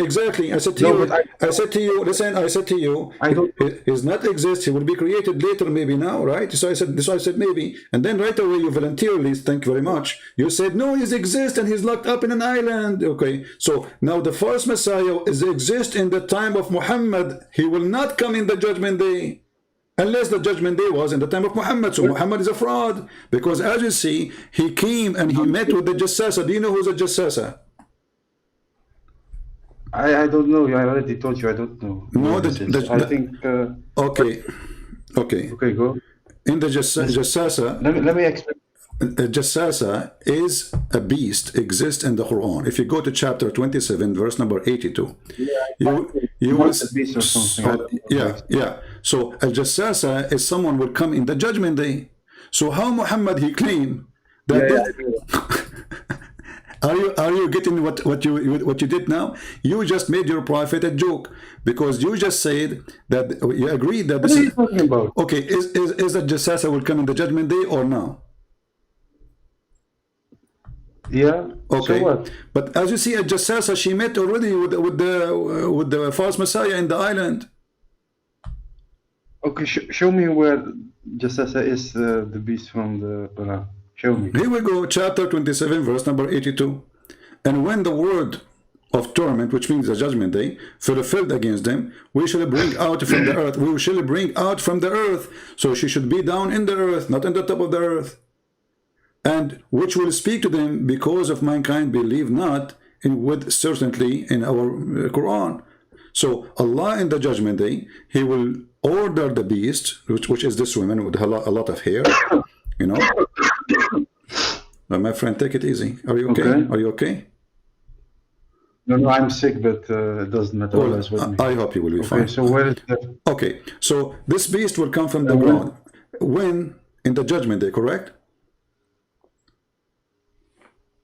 Yeah, that's what I remember. Okay. That's the time. So how in the hadith says that the Dajjal, he is already there, and the Jassasa is there, and they meet in an island?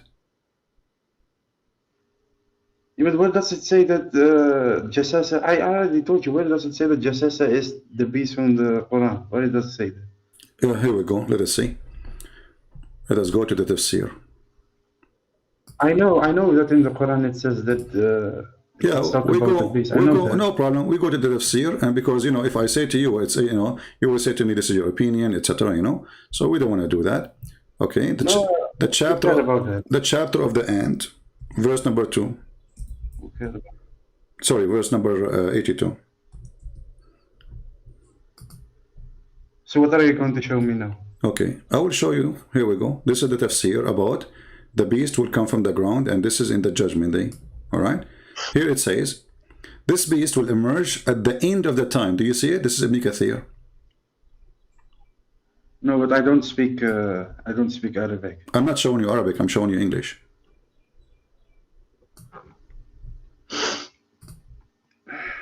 Yeah, it's not in the screen. Okay, now you see it? Take your time. Are you going to translate or? Because I cannot read Arabic. Are you going to translate? My friend, I'm not showing you Okay, so Arabic, now I I'm can showing you English. Yeah. Okay. I have delay, I told you. All right. So a Jassasa, this beast, will come at the end of the time, not now, right? Who say this? Who say this? Who say this? The Quran. The Quran says, وَإِذَا وَقَعَ الْقَوْلُ No, who's the عَلَيْهِمْ. commentator? What? Who is the commentator on this? This is Ibn Kathir. Okay. Huh. Okay, go on. Okay.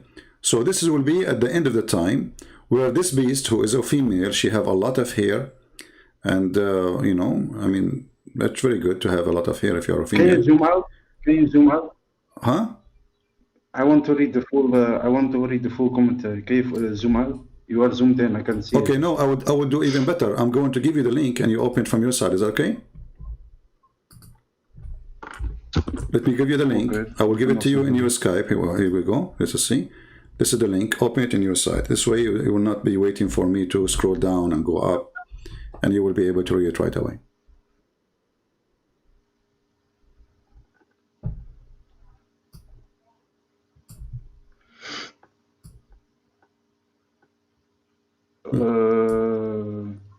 So where do I read?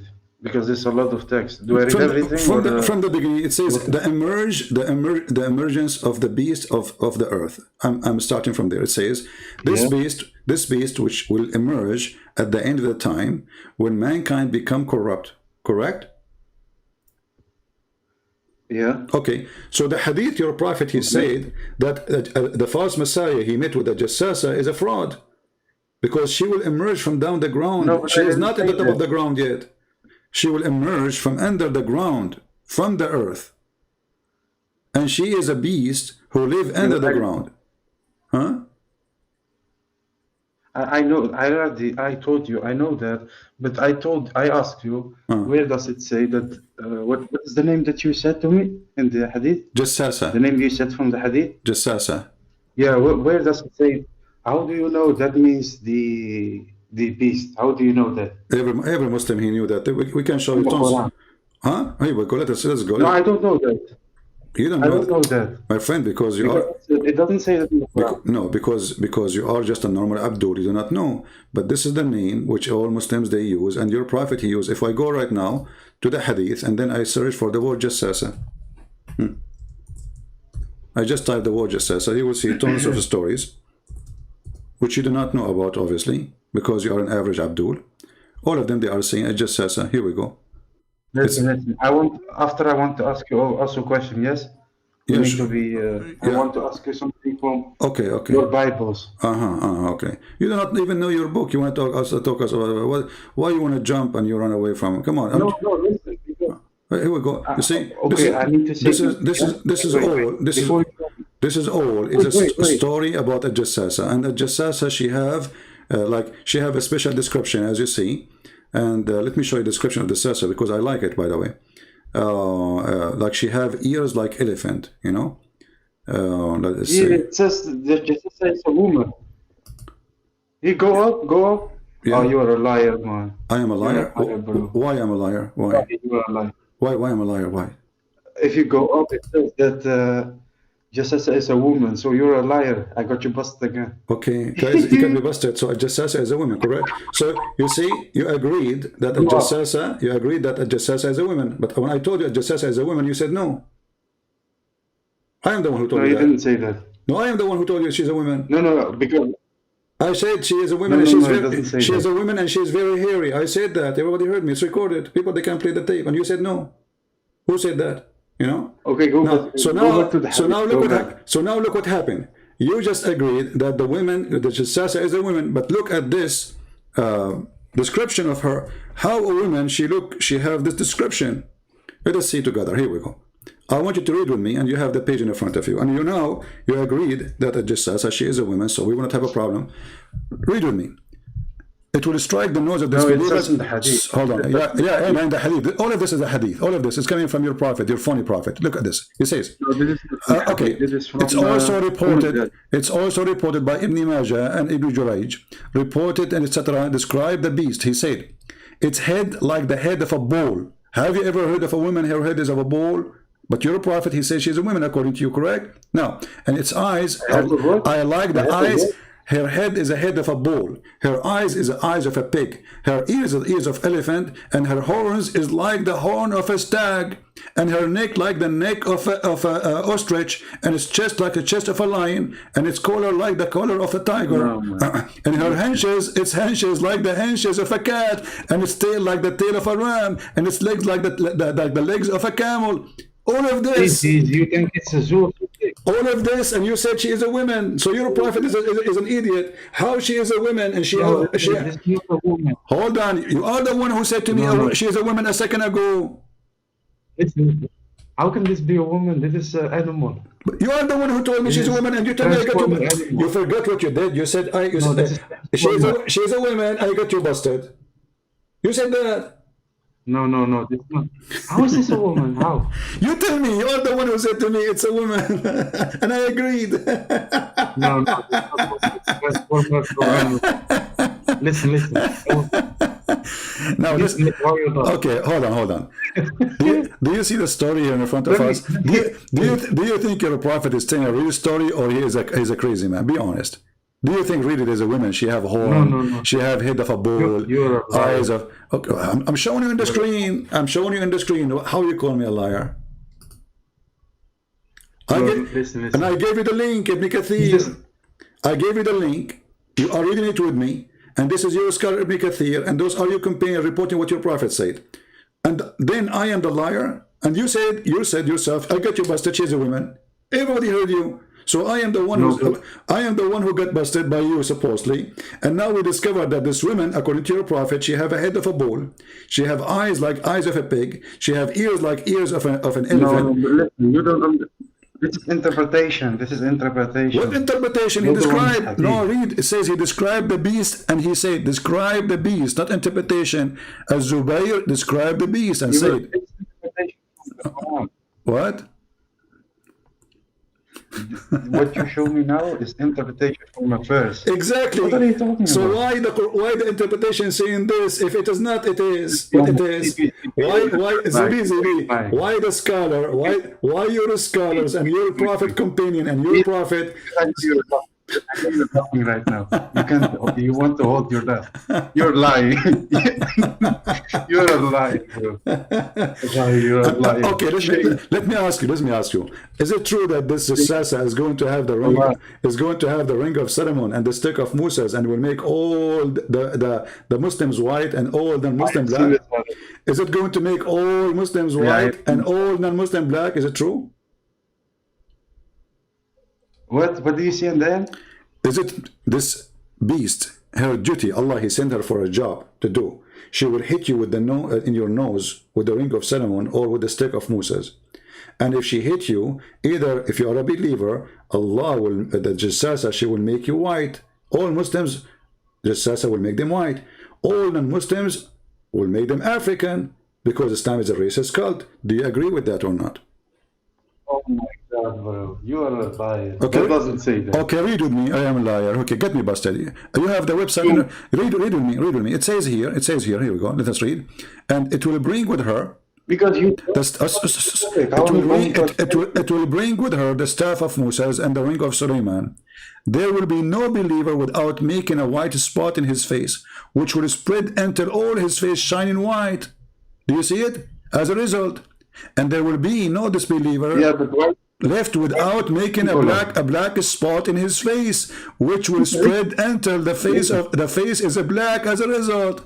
And you keep saying to me, you're a liar. He will go in front of you. What kind of God he says such a thing? So you Muslims are racist. You claim that all bad people Allah will make them black, and all good people Allah will make them white. So all the people will go to heaven. This is not. This is what? Listen.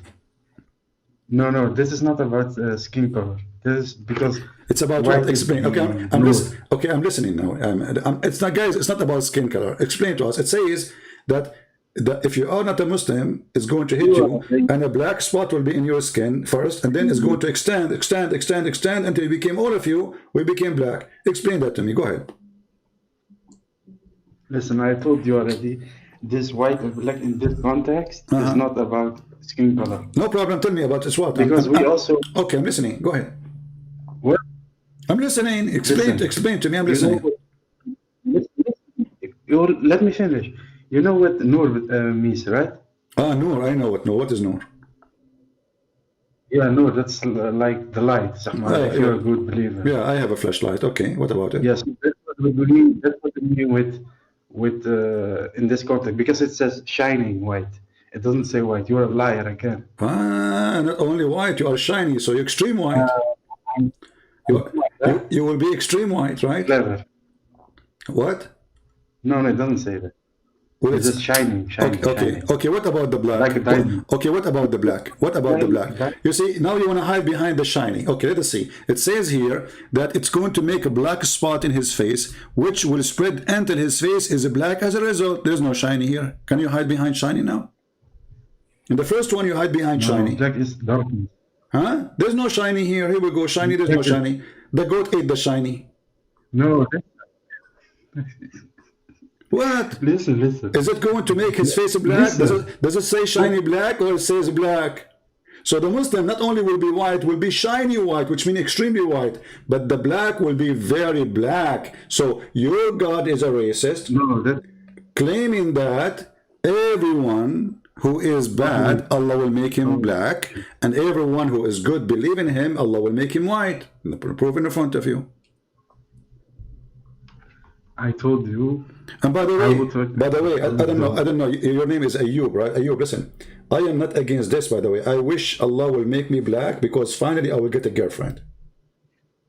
It's my dream. I will become a black. Second day, a girlfriend will like me. Right now, nobody like me. Women, they hate me. So now I have, for me, I have no problem if Allah make me black. Being a black is not an insult to me. I would love to be black. I would love to be Asian. I would love to be Filipino. I would love to be Indonesian. I would love to be African. I don't care. A human is a human. We are equal. Nobody is better than anyone. You are bad when you are do bad, when you are ugly when you are doing ugly. So your God is a very filthy God. And those are all fictional stories, from your fiction prophet to your fiction religion. How? Listen. Even if you are black, you don't get a girlfriend. How you get a girlfriend? You're in your basement all day, every day. That's my first thing. Exactly. My second thing. Exactly. See how I'm going to get a girlfriend and sitting in front of my computer. See, so because I love God, I don't care about girlfriend. I was joking with you, you idiot. It is you who worship Allah for the sake of your penis. You do jihad. You do jihad to get what versions. You do jihad to get version. You get jihad to be white. You do jihad so Allah will give you. Is it true that your prophet says you will have 70 years orgasm? What kind of religion teach you that if you have sex in heaven? Huh? Listen. I'm going to explain to you. Explain to me what? Here we go. I'm listening. Okay, why Allah will make the person who don't believe? Okay, I'm listening. Why Allah will make the person who don't believe in him a pure black? Go ahead. No, listen. I will explain to you both. See, shining white is what I said before about the Noor. That's if you shine. Really? That's so you Muslim, what Noor? You will be made of light? No. When he says shiny, shiny white, it means shiny snow. This is what snow is reflecting but it's so white. Okay, listen. It doesn't say that. Okay,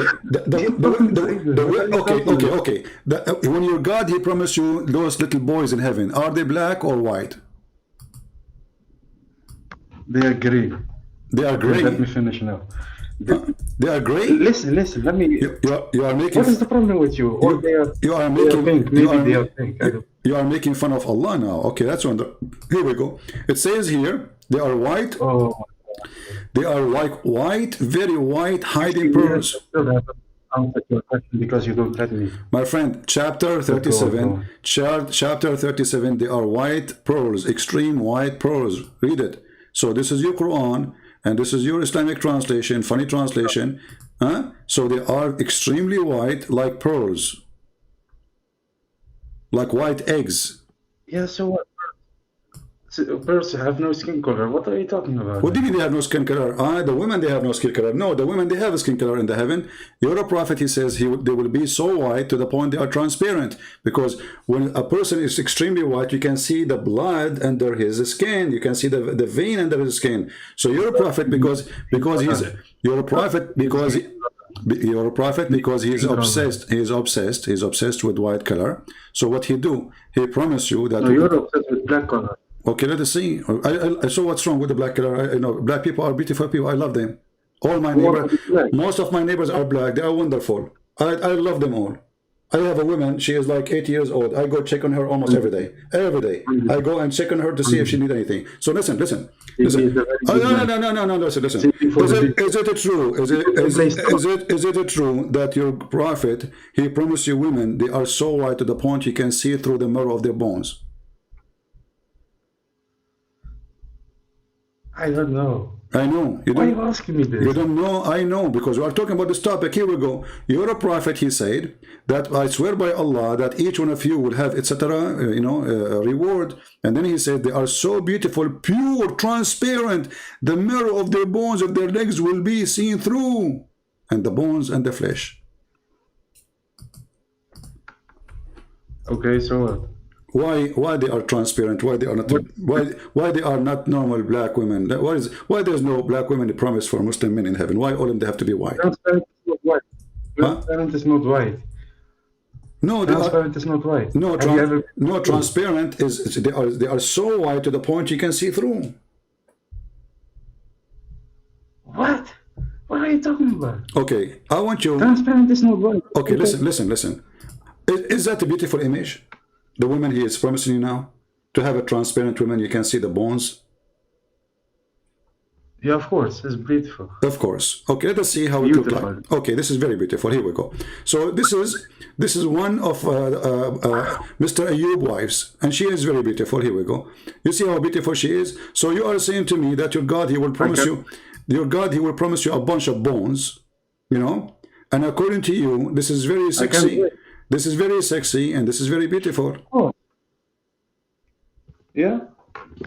Okay. Well, I don't know what to say to you, my friend. What? Yeah, this is very beautiful. What's wrong with that? I don't know. Do you see anything wrong? Yeah, I like it. This is so That's beautiful. Something different there. Look at those possessions, brother. Unbelievable. Oh, look at this. Yeah. So the point is that obviously all the stories your prophet he said is a cartoon. You need to stop. Ireland and Jassasa, a woman, she have a lot of hair, she have a big eyes, she have a horn, she have elephant ears, she have a chest of a cat, she have a tail of a tiger. Like what the heck is this? So and this is not metaphorical, by the way. Flexible. I can take it if it's a metaphorical. If it is about metaphorical, but your prophet is a thief. He took a story from the book of Revelation about a beast. So you're a prophet. You Muslims are very funny. You steal stories from other books, and then you add your own spices to it. So listen. So are you convinced? Be honest with me, that the story about the false Messiah taking a boat and going in a ship is a true story? I explained to you. What's wrong with you? No, you did not. Is it a true story? I want you to tell me. When this guy, he took a boat and he met the beast in the island. Is this a true story? Yeah, it's true. Maybe. It is true. What is the proof of this story? Listen, you didn't even show me if it's authentic hadith. You didn't even show me. So what if it's not authentic now? So it's not authentic. But tomorrow is going to be authentic. Just wait until tomorrow. Okay, so then it's not true. So it's not authentic? Simple. Okay, here we go. It's authentic then. I just changed it. You said that. No, you said that. I said to you it's not authentic. Tomorrow I will make it authentic. Tomorrow came so fast. Here we go. It became authentic. It says Sahih al-Albani. And this is that. No. Authentic, not authentic. It's authentic. Read it. It says Sunan Abi Dawood 4326. Authentic. Everybody can read it. It says Sahih. Listen. You showed me like You already showed me like 5 hadiths. No, You only that, showed me I one showed you that says this the one. other No, this one. one I'm asking you are about the not one. I just asked you no, no, about no, the no, one in no, the no, no, no. I just asked you about the one in the boat. This is the one in the boat. I told you he's a Yeah, so pirate. what? Okay, and he met a Jassasa, and you said, I don't know if it's is it authentic? So it is authentic. So it's a true story that a Dajjal is a free and is going Okay. around. So what is he? If he If is, it, listen, listen. if he is, if he is a free, Listen. if he is a I will free, explain. if he is I will exist, explain. if he, okay, if he is exist, that's the question, and then you can explain. If he is exist in the time of Muhammad, Okay. and Muhammad, he said that this is happening in his time. Okay, where is this guy now? Where is this beast to? Go ahead. What happened in this time? What do you mean? You mean this story? No, as long he is a free, the guy is a pirate. He have a boat. He go from island to island. As you see, he met with a Jassasa, perfect team. She is a beast. He is a false messiah. Both of them, they are very powerful. She have the ring of Solomon, and she have the stick of Musa. She got all the magic of the Lord of the Ring. So now, by having this happen, what happened to those two? Why they are not here? Why we don't see them? Do you think they have connection with the Trump? Which two? Which two? The Jassasa and the beast, the Jassasa and the Antichrist, the false Messiah. Do you think like Trump he hide them, or do you think Obama is involved in this, or maybe Sarkozy, or Yasser Arafat, or what do you think is happening, brother? Maybe Hamas they got him locked. Listen. What is this? Maybe. Listen. What? I will explain. Okay, I'm listening. Okay, listen. Okay, finally. No. Because you talk a lot of stupid things. You know the Gog and Magog, right? Yeah, I know Gog and Magog. They actually we are friends. We go to the park together. Listen, I'm not going to switch subject. I'm not going to. I'm giving you example. You know, Gog and Magog. They are hiding, right? They are hiding where? Well, CP, let's just continue. You know what I'm talking about. We are continuing. Because now we're going to switch. No, you have to tell me. You said they are hiding. I'm asking you where they are hiding. I don't know where. I don't know. What do you mean you don't know? But just agree with me so I can go on, yes? So okay, they are hiding where? Are they hiding underground? Oh my God. Are they hiding underground in the top of the ground? Are they under the ground or in the top of the ground? No, I think they are on the ground, I think. In the ground? In? Yeah. Well, the Quran says that he built the dam between two mountains. Have you ever heard mountains under the ground? So this is Alexander the Great. Listen. Okay, that's true. Okay, so you agree. That's wonderful. You agree. So now it's above the ground. Okay, how come we cannot find them? So Alexander the Great, he built a dam. I'm letting you finish. I mean, see, I like you, my friend. Actually, I'm going to make you. I will make you an admin in my chat room when we are not live. From now on, when we are not live, you're an admin. I promise you. Now, listen. So the dam is built between two mountains, and now they are behind the mountain. Why we cannot find them? Go ahead. I'm listening. Okay, I don't know why we can't find them. Because it's a sign. It's not yet happened, so it's a sign for in the last hour. How come? So it's not. But how come Zulqarnain he found them? Is Zulqarnain is a man, a human like us, or is not? Zulqarnain, he is the one who's talking. You know, Zulqarnain.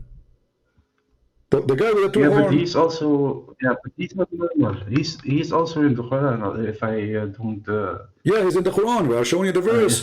This is the guy who he found where the sun set. He found it set in murky water, which is true, scientifically proven. I know you're going to say that. No.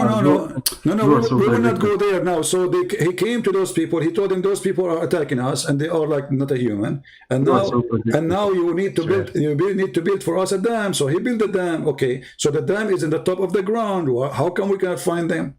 Especially your prophet, he says 1,000 from you. Your prophet, he says their number is 1,000 from them, 1 from us, which means if we are 7 billions, they have to be 7 trillions. So how come we cannot find them? Maybe they are very small. How you know? So why they are afraid of them if they are so small? Maybe. Who is afraid? Those people, they ask Zulqarnain, the guy with the two horns, please protect us, build a dam between us and them. They are doing mischievement. And your prophet claimed that all of them, they are scary. They will swarm the earth. And not only that, they will attack the earth, and they will attack even the city. They will come to the city of Medina and Mecca, and then they will use their arrow. Correct?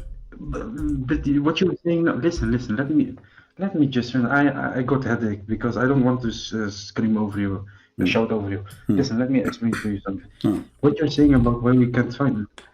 Also, remember, we switch now to a subject because you didn't let me finish, but I will go. The reason why we can't, it doesn't, listen. You are the one who mentioned to me. You are the one who mentioned to me Gog and Magog. I was giving you an example. You are the one who mentioned Gog. Example. Yeah, example. The example is horrible. So you switch. You turn off the light and you say why it's dark. You turn off the light and you say why it's dark. What's wrong with you? Come on, Abdul. So now those Gog and Magog, they are hiding. But you're a prophet. Listen, you're a prophet in his time. He says, you're a prophet. He said in his time. The wall, the barrier of Gog and Magog has been opened so much. He is so terrified in his time. Actually, so Gog and Magog. How Muhammad was able to know that the whole of Gog and Magog is open?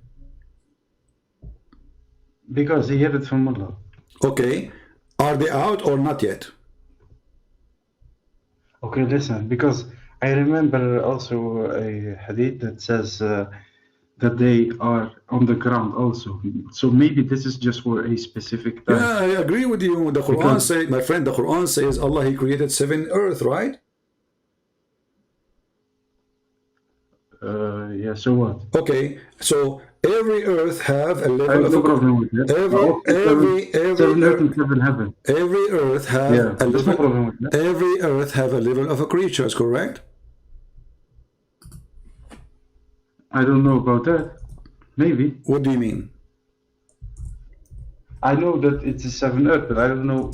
I remember a hadith that says that they are digging up until they are on earth.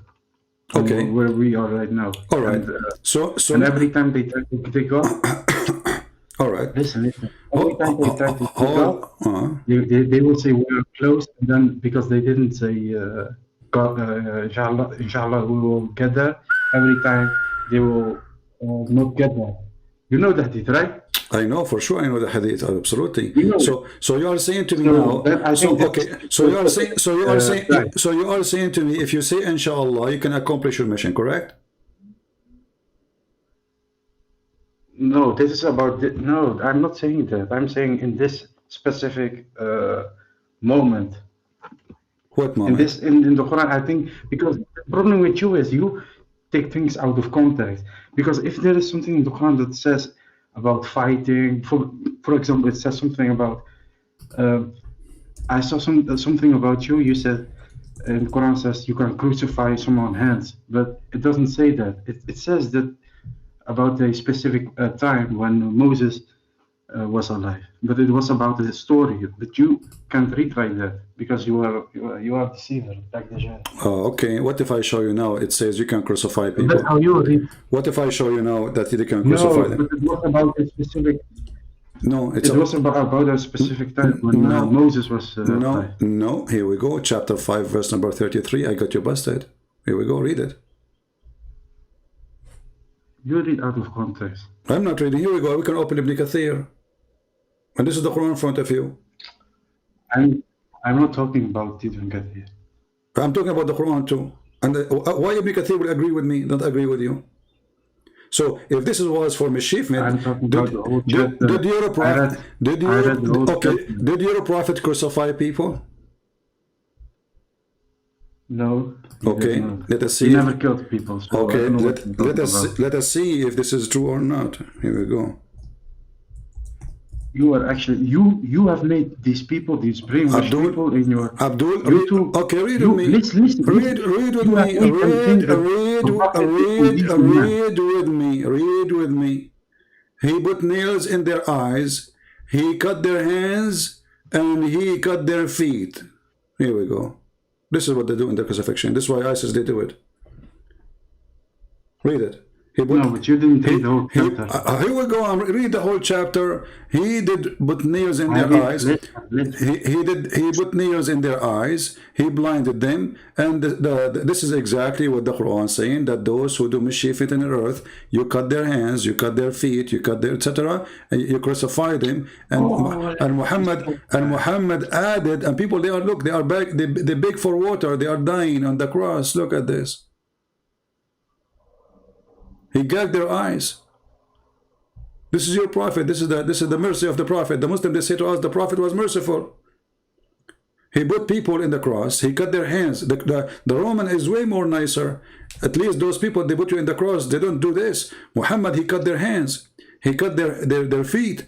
And then he put nails. He put it in fire and he put it in their eyes. How you say that the Romans crucified your God, man God? So how you say they are nicer? So okay, well, I'm saying they are nicer because simply the crucifixion is way nicer than this. This is way more. They killed your God. No, hold on. You see the Roman. You think killing your God is don't be a fool. I'm saying nicer as a way of killing, which means the way of killing is ugly anyway. But your prophet is way more ugly than even the Roman killing. So you're a prophet. Your prophet enjoy torturing, and you lie to me saying that the prophet and Islam don't teach crucifixion. You're a prophet and your God, he is learning from the Roman. This is the punishment of the Roman. This is the pagan practice. Why Muhammad is using the pagan practice as punishment?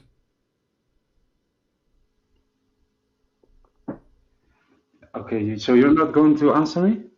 I did answer you. You said to me, I lied about the crucifixion. I said, no, the Quran confirmed the crucifixion. And I said to you, we can go right now and read the interpretation. Okay, so, okay, let us go. Let us go and read the No, I'm not really out of context, potato. Let me go to the interpretation. Can we? I can go right now to the interpretation. Everybody either will laugh at me or at you. Chapter 5, verse number 33. This is for the Jews or this is for the Muslims? We will see in a second. Here we go. We go to the tafsir. Don't jump. No, we don't not jumping. No. When you say something to me, I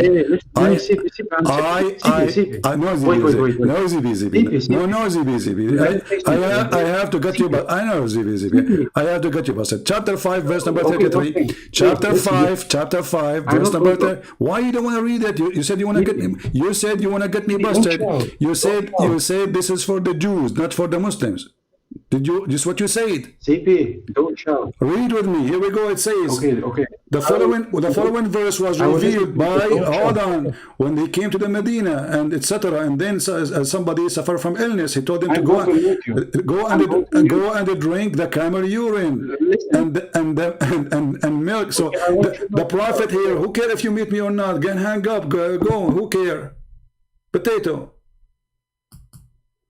So when you say I'm lying, you are the liar. Go and drink the camel urine, Dr. Muhammad, camel urine prescription. You see it in front of you.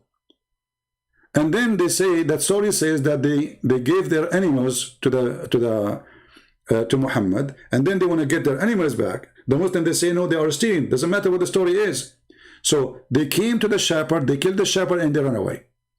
And then Muhammad, he sent his army after them. And he brought them and he crucified them. And this is what the verse is about. So when you are saying this is for the Jews and you are supposed to mean I'm lying, that is your stupidity. This is Tafsir al-Jalalain. You can see Ibn Abbas, you can see Ibn Kathir, you can see whatever you want. You are just a stupid kid who try his best to defend his prophet, but at least you are more brave than those who have a beard.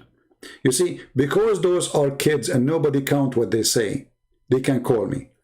But the one who have a career, he will never do that, because that will end his career.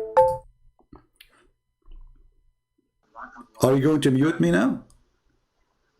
Okay. So is it about the Muslims or about the Jews? You're right. You say this is about the Jews. Is it about the Jews or about the Muslims? Okay, simply let me just say one thing. Yes. Is it about the Jews? No, you have because you accuse me of lying. You have to apologize before you continue. Here we go. I have it in front of you on the screen. Was a verse was given to the Jews or given to the Muslims to crucify people? I don't see it yet. I just gave you, it's chapter 5, verse number 33, and you can read the interpretation. Open any one of them. I have now Ibn Abbas in front of me. I can open Ibn Kathir. I just opened already Jalalain. All of them, they say this is about crucifixion for those who do mischievement and revealed to the message of Allah. Revealed to the message of Allah in the city of Medina. I don't. It's not on my screen. It's not on my screen. I will give you even Let's the see, link. one thing. I will give you. Shout, okay? I will give you. I will give you. I will give you the link. I will give you the link. Here we go. Should I give you the link? Wallahi. Wallahi. Please, let me just say one thing. Wallahi, what wallahi? One thing, okay? What wallahi mean? Okay, please. What wallahi mean? Because you woke up my parents. No. Because he was shouting. Please just don't shout, okay? Because I also can shout now. Because use a headphone. it's late in the. Don't you have a headphone? I don't have a headphone. You have money for me because you have a lot of money because of Patreon. I have a lot of money. Okay, my friend, let us ask. Is it okay to ask people to go to give money and go to heaven? Like the scam Muhammad? I don't ask people to, hey guys, since I come here, did I say to anyone go and make donation? Anyone heard me saying, hey guys, go and make donation? I don't. I go live on air. I finish my broadcast, I say nothing. If people they go, okay, no. You see, hold on. You open a topic. It's very important because the one who asks people to go and give money so they can go to heaven is your prophet. I don't promise people heaven, and I don't talk about it. I go live. My service is for free. I give my books for free. So if somebody want to help me because I am helping them, no, hold on. You said now you know. A second ago you do not know. You said you are doing it because you have money. Listen, what kind of God? He asked. You don't get money? What kind? You don't get money? I don't ask for money. I don't ask them for money. I don't beg them for money. It's your prophet who claimed. It's your prophet he claimed that my teaching is for free. Your prophet is teaching is not for free. Is the teaching It is for free. Okay, hold on. Okay, here we go, guys. The teaching of the prophet is for free. You want to challenge me? It is for free. Do you want to challenge me? I can go to a mosque and get the Quran for free. Because he's dead now. When he was there, you don't get it for free. So I'm asking you now. I do. I'm asking you in the time of Muhammad, was it for free or you have to pay him? Why are you talking about that time? I'm talking about. You are saying Muslims today are better than Muhammad. So now it's for free in the time of Muhammad is not? I didn't say that. Okay, I'm asking you in the time of Muhammad, was it for free? You said. I'm saying in the time of Muhammad. I lost my voice really. My voice is getting tired. Okay. So go. Is it for free when your prophet, if you want to meet your prophet in a private consultation, let us say you came to the prophet and you said to him, I want to talk to you. Is it for free? It's his teachings are for free. Yes. I just asked you the question. Let me repeat the question. If I come to Muhammad, you ask me if it's for free. Yes, I come to Muhammad. I want a private consultation. Is it for free or I have to pay? Private consultation? You're talking about appointment or something? No, I come to his house. I come to his house. It means I'm not speaking to everybody. I came to his house. I say, Prophet, can I talk to you? Is it for free to talk to him? It depends. You mean on Islam? In the time of Muhammad, if a guy he come to Muhammad to talk to him, is it for free? It depends. It depends on what you want to talk. Depends. Because he was a businessman. What? He was a businessman. To talk to him about Islam, to talk about Islam. So agree, Muhammad is a businessman. Islam is a business. What is his business now? He's working full time as a prophet. What business? So a man will talk to him. I want to come and ask him a question about Islam. Should I pay to ask him the question, or he would ask me for free? No, it's not forced to pay. But if you want to give a donation, it's no problem. Okay, read with me. Oh, who you believe? Read with me about your prophet scam. Oh, who you believe? When you cancel the messenger in private, spend something in charity before your private consultation. Let us compare between me and your prophet. Did I say to you, go and make donation to talk to me? No. Did I say to any of those people, go and make donation in order to hear me? No. Did I say you will not be able to... Where is this for? Where is this first? I don't see it. Chapter 58, verse number... Something in charity before you... Chapter 58, verse number 12. Wait, I see it. Wait, calm down. Yeah. Muhammad doing business. You want to talk to the Prophet, you have to pay him. Yeah, but this is, but come on, CP. It says clearly charity. For sure, charity. For sure, it's a charity, my friend. It's a charity. You are giving Muhammad, everything is there, giving Muhammad a charity because Allah will reward you, brother. But it's going it's going to it's going to go to who? You see, okay, listen. Why I cannot? What if I am not even a Muslim? How I can talk to him? You will not be able unless you pay something. You have to do something. Okay? Why do you want to talk to him? Jesus, I want to ask him because Muhammad, he came to the non-Muslims so he can convert them to Islam. When he came, there's nobody who believe in him. So how come now he will not talk to you? Because now he became famous. He's on YouTube now. He have a big channel. He called himself his channel Mimi Boo Boo Sheikh. You know, and now you cannot talk to me unless you you want to watch my video. You have to pay subscription. This is false. This is a fraud. No, but okay, this is not an act. This is not an act of a prophet. My videos are totally for free, and not only for free. Not only for free. I'm showing you the verse in front of you.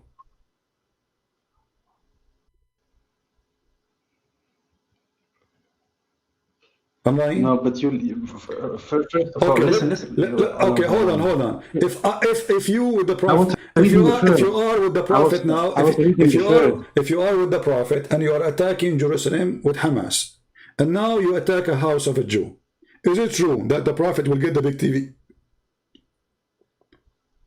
He will do what? He will get the biggest TV in the house.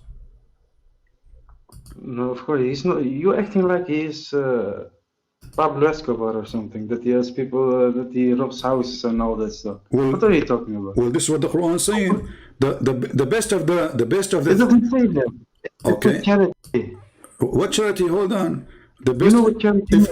If Muhammad he attack, is it true that the best of the booty is going to him? So what? He is the leader. Okay, take care. So I got the answer. So what? He is the leader. So what? He is the leader. He's the leader of the gang. The leader he should be is, if he is serving Allah, it should not be about money. Why I want to get the big TV to my house? They are the one who's dying for me to go and fight. He just at home. Why he get the best of the booty?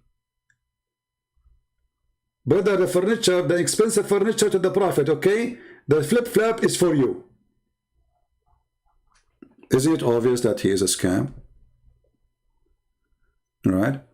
Anyway, guys, I can't stay longer, really. I hope you have a good time. Did we have a good time?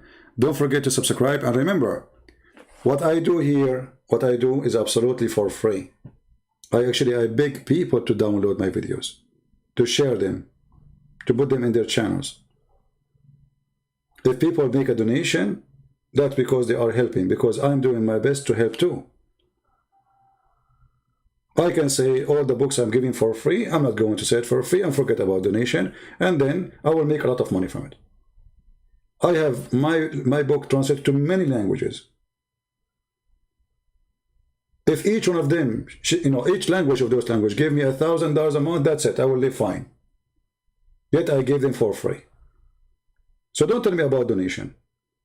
And we go live, and we finish live. Like long time ago, we tried to open a TV station because it was very expensive, and we could not make it. We asked people to help, nobody helped, so we canceled. But now we do not need it. We have the internet, it's better. Before, there's no live YouTube, there's no etc. You have to do it yourself. So when a Muslim try to frame you, and they are the one who believe in God, if you give him money, he give you paradise. I say to you, whoever say to you, if you donate, you go to paradise, he is a thief, he is a scam. Because in Christianity, you cannot bribe God. God, he count your work, but first he count your intention, your faith. What about? If you give because you want to help, not because you want to go to heaven, then that will count. But if you are trying to buy God, that work only in Islam. This is why the God of Islam, he says, who want to give Allah a mortgage? And Allah will double it for him. That does not work with Christianity. That does not work with Jesus. And God who beg for money cannot be God. Did Jesus beg for money? The Messiah, he can raise people from death. Did he take wages? You're a prophet, you agreed that he will not talk to you in a private unless you pay him. My Lord, he raised the people from death for free. He made the blind see for free. He made the person who cannot walk for free. And all the disciples, they do the same. And this is why the Bible says, for free you took, for free you give. Isn't it amazing? For free you took. And you know, it's not a secret that there's nothing in this earth is for free. If I want to go right now and I want to fill up my car, who is going to give me my gas for free? I will say to them, I'm a Christian prince. Yet the Lord, he said to his disciples, your life will be extreme hard.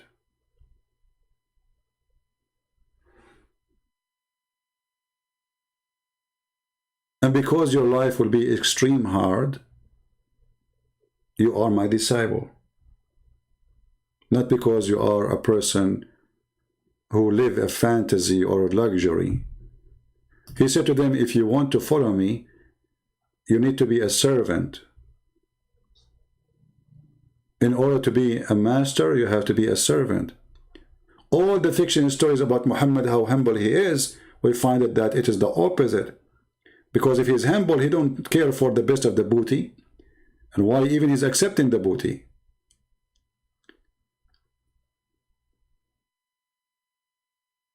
Isn't it Allah is your provider? And why Allah he need a mortgage?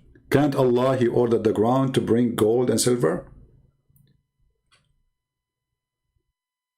And how there's God, if you give money to him, he will double it to you. In which way? In the heaven, he will give you extra versions. But isn't it your prophet in the hadith, he said, none of you, he is saved by his own deeds? So this is a fraud. He was stealing the money. Because if none of my deeds, and this giving money is deed, obviously it's very important deeds in Islam, and none of your deed will help you. The Muslim here, they add the word alone as a fabrication for translation. But the true hadith says, none of those deeds will secure salvation for him. They said to him, even your prophet? He says, even I. So the verse in the Quran about giving money to Muhammad and then Allah will grant you double reward is a fraud, because you just told them that all the deeds will not help you. And I say to the Christians, I say to the Muslims, I say to everybody, anyone, he said to you, if you donate to me, you will go to heaven, you should know immediately that he is a fraud. You should be smarter than this. Anyone claim that he is serving God and yet he will not do the service unless you pay him, he is a fraud. And that including priests. But in Islam we cannot say the same, because all of Islam is based on a fraud. Muhammad himself, their best example, he cannot do anything unless you pay him. But we can say that when it's come to Christianity. For a priest, he will not bury a person, he go to the funeral unless you pay him. He is obviously a scam, not a true servant of God. A true servant of God, he go, and we understand that as priest, he make living from people gifts. He's serving them, right? He's not a farmer. Okay, he came, he prayed in the funeral. People, they give him whatever they can. But he will not say, how much you pay me before the funeral? How much you will pay me before the wedding? Those who do this, they are scam. Stay away from them. The Lord, he said, from their fruits you shall know them. And your fruits is your tongue, before your tongue speak. Right?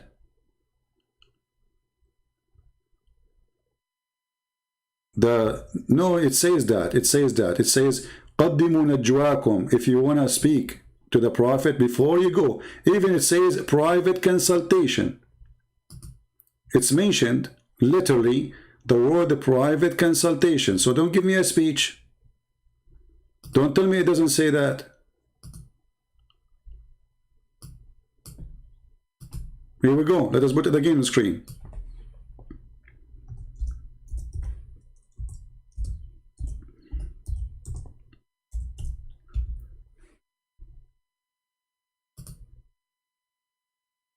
And then Allah will forgive you. Do you see it? He promised you forgiveness if you do that. Or who you believe when you went to consult with the messenger in private, spend something. So this is for the private service. Muhammad, he opened a private clinic. He's the shrink. So don't tell me it doesn't say that. And now I know the Muslim will defend it because obviously Muhammad, he loved money. But this is not the only verse in the Quran that says that. Muhammad, he want to take the fifth of every attack. The fifth.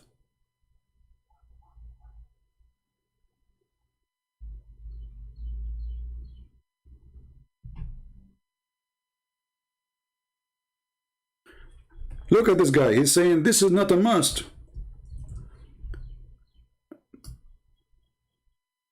Look guys, look at this answer. Just to show you how desperate they are.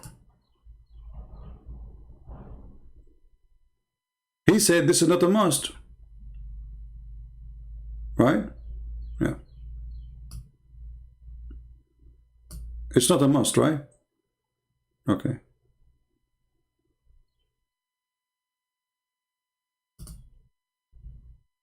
If it's not a must, why you are bothering the people with it? People, if they have good heart alone, they will give. And why you make it if you want to have a private consultation? If Muhammad serving everybody, why it is mentioned about the private consultation? What is the connection between private consultation and you give something?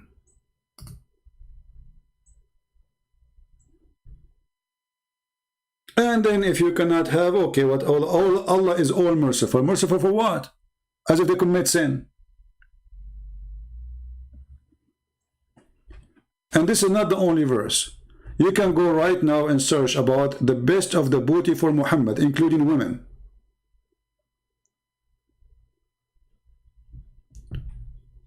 Even the hadith. Muhammad, he was not shy to say, Allah's favor in the following things. Read with me.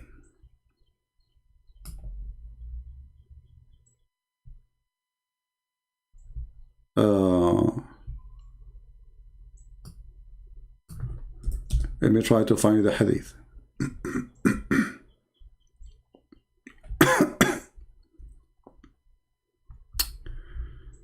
Man, I'm losing my voice.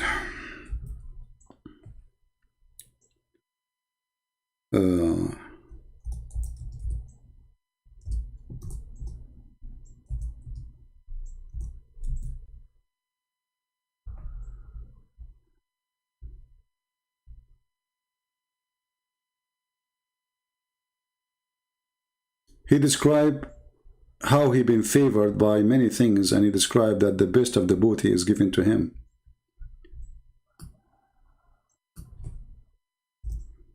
Let us see this one.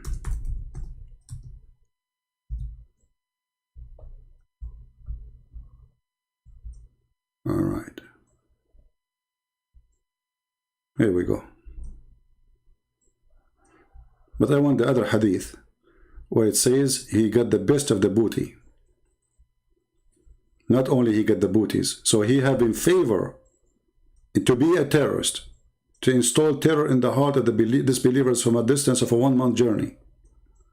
He's been in favor to have the booties. See, all of those things, and even all the treasure of the earth, Muhammad should own all the treasure of the earth.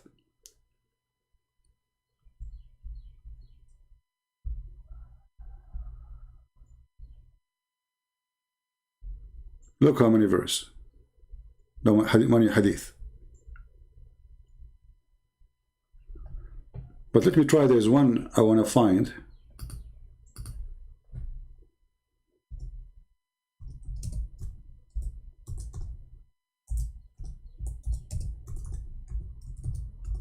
While Jesus, he did not take a penny.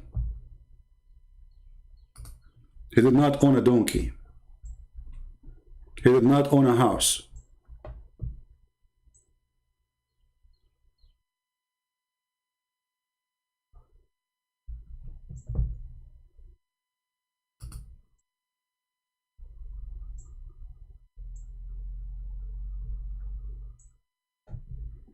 Actually, I have it here in front of me, but this is in an Arab page. I wanted to find it in English.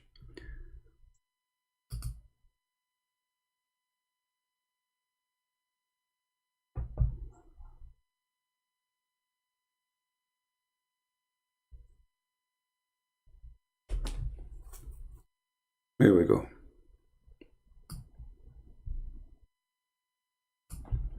Safiyul Maghnam lil-Rasul, the best of the booty. And they're explaining. A Muslim is asking question, Fatwa number 1405, about the Prophet getting the best of the booty. They said, the Safiyul Maghnam, it is what the Prophet he elect of him for his own from the booty. As an example, when he took from the booty Safiya, the best of the booty. And if the Prophet his eyes fall into a woman, her husband must divorce her so the Prophet can have her. And this is the translation.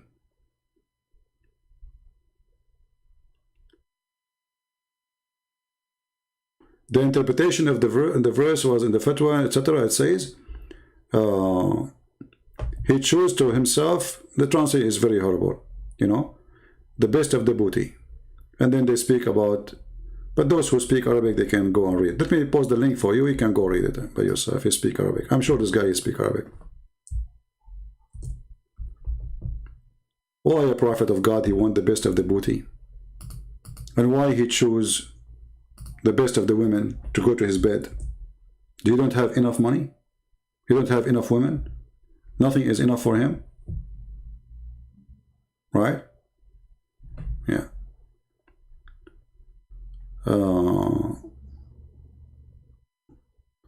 Yeah, you see, he's saying here that in the story of Moses, he go and he took all the booties because they took everything if they have. The Jews, they took everything. The Jews, not only they took everything they have, the Jews, they've been taking all of them. They took their goats, they took their animals. So this is what they used to do to the Jews. All the tribes around the Jews, they used to attack them. And not only they take their money, they take their whole nation. So they are going and taking back what they lost. You're a prophet here. He's attacking the Jews who they never took anything from him. Did the Jews took anything from Muhammad? Did they kidnap Muslim women? Did they take the money of Muhammad? Never. So the Muslim, they say, when the Prophet was attacking the caravan, he was attacking what? Because they kicked him out of Mecca. They lost everything there, which is a lie, because they left in peace. They took all their stuff with them.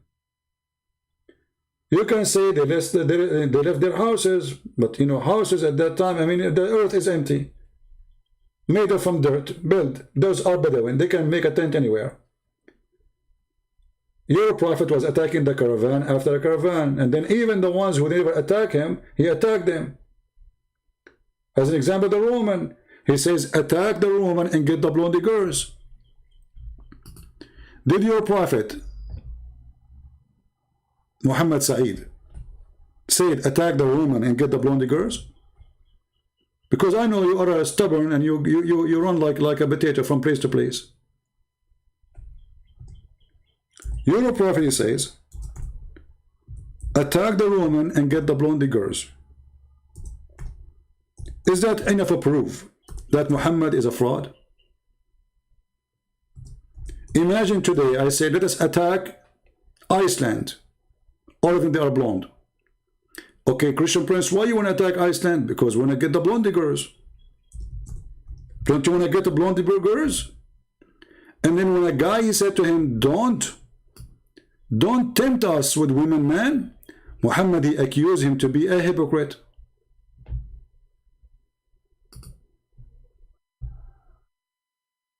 He accused him to be a hypocrite. And he made a verse about him in the Quran. Can you believe it? That the one who refused to go and attack, to steal women from their husbands and their family, and we are going to do it because of what? Because they are blondies. Read with me. اغزوا تبوك تغنموا بنات الأصفر ونساء الروم. Hadith number 16785. Which website we are reading? The official government website of the Kingdom of Saudi Arabia. Which book? Tafsir al-Tabari. And we can show you from other books. Translate to English.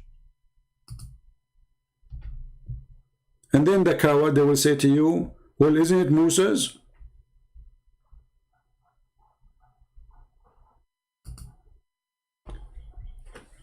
And he accused the man who said to him, don't tempt me with women.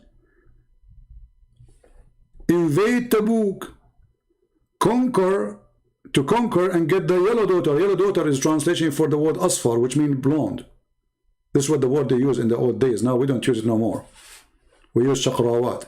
So attack the Roman, attack the Tabuk. This is what the Roman was there, proving that the Arabian Peninsula end with Tabuk. And the Roman never invade that area after, that's it. They never come to Mecca. The Roman never attacked Mecca because it was empty. There's nothing there anyway. So conquer the Tabuk so you can get the yellow daughter and the women of the Roman. This person, he said to him, oh, excuse me, don't tempt us by women, you filthy. And then Muhammad, he made a verse about him saying, oh, he is the filthy, he is the hypocrite.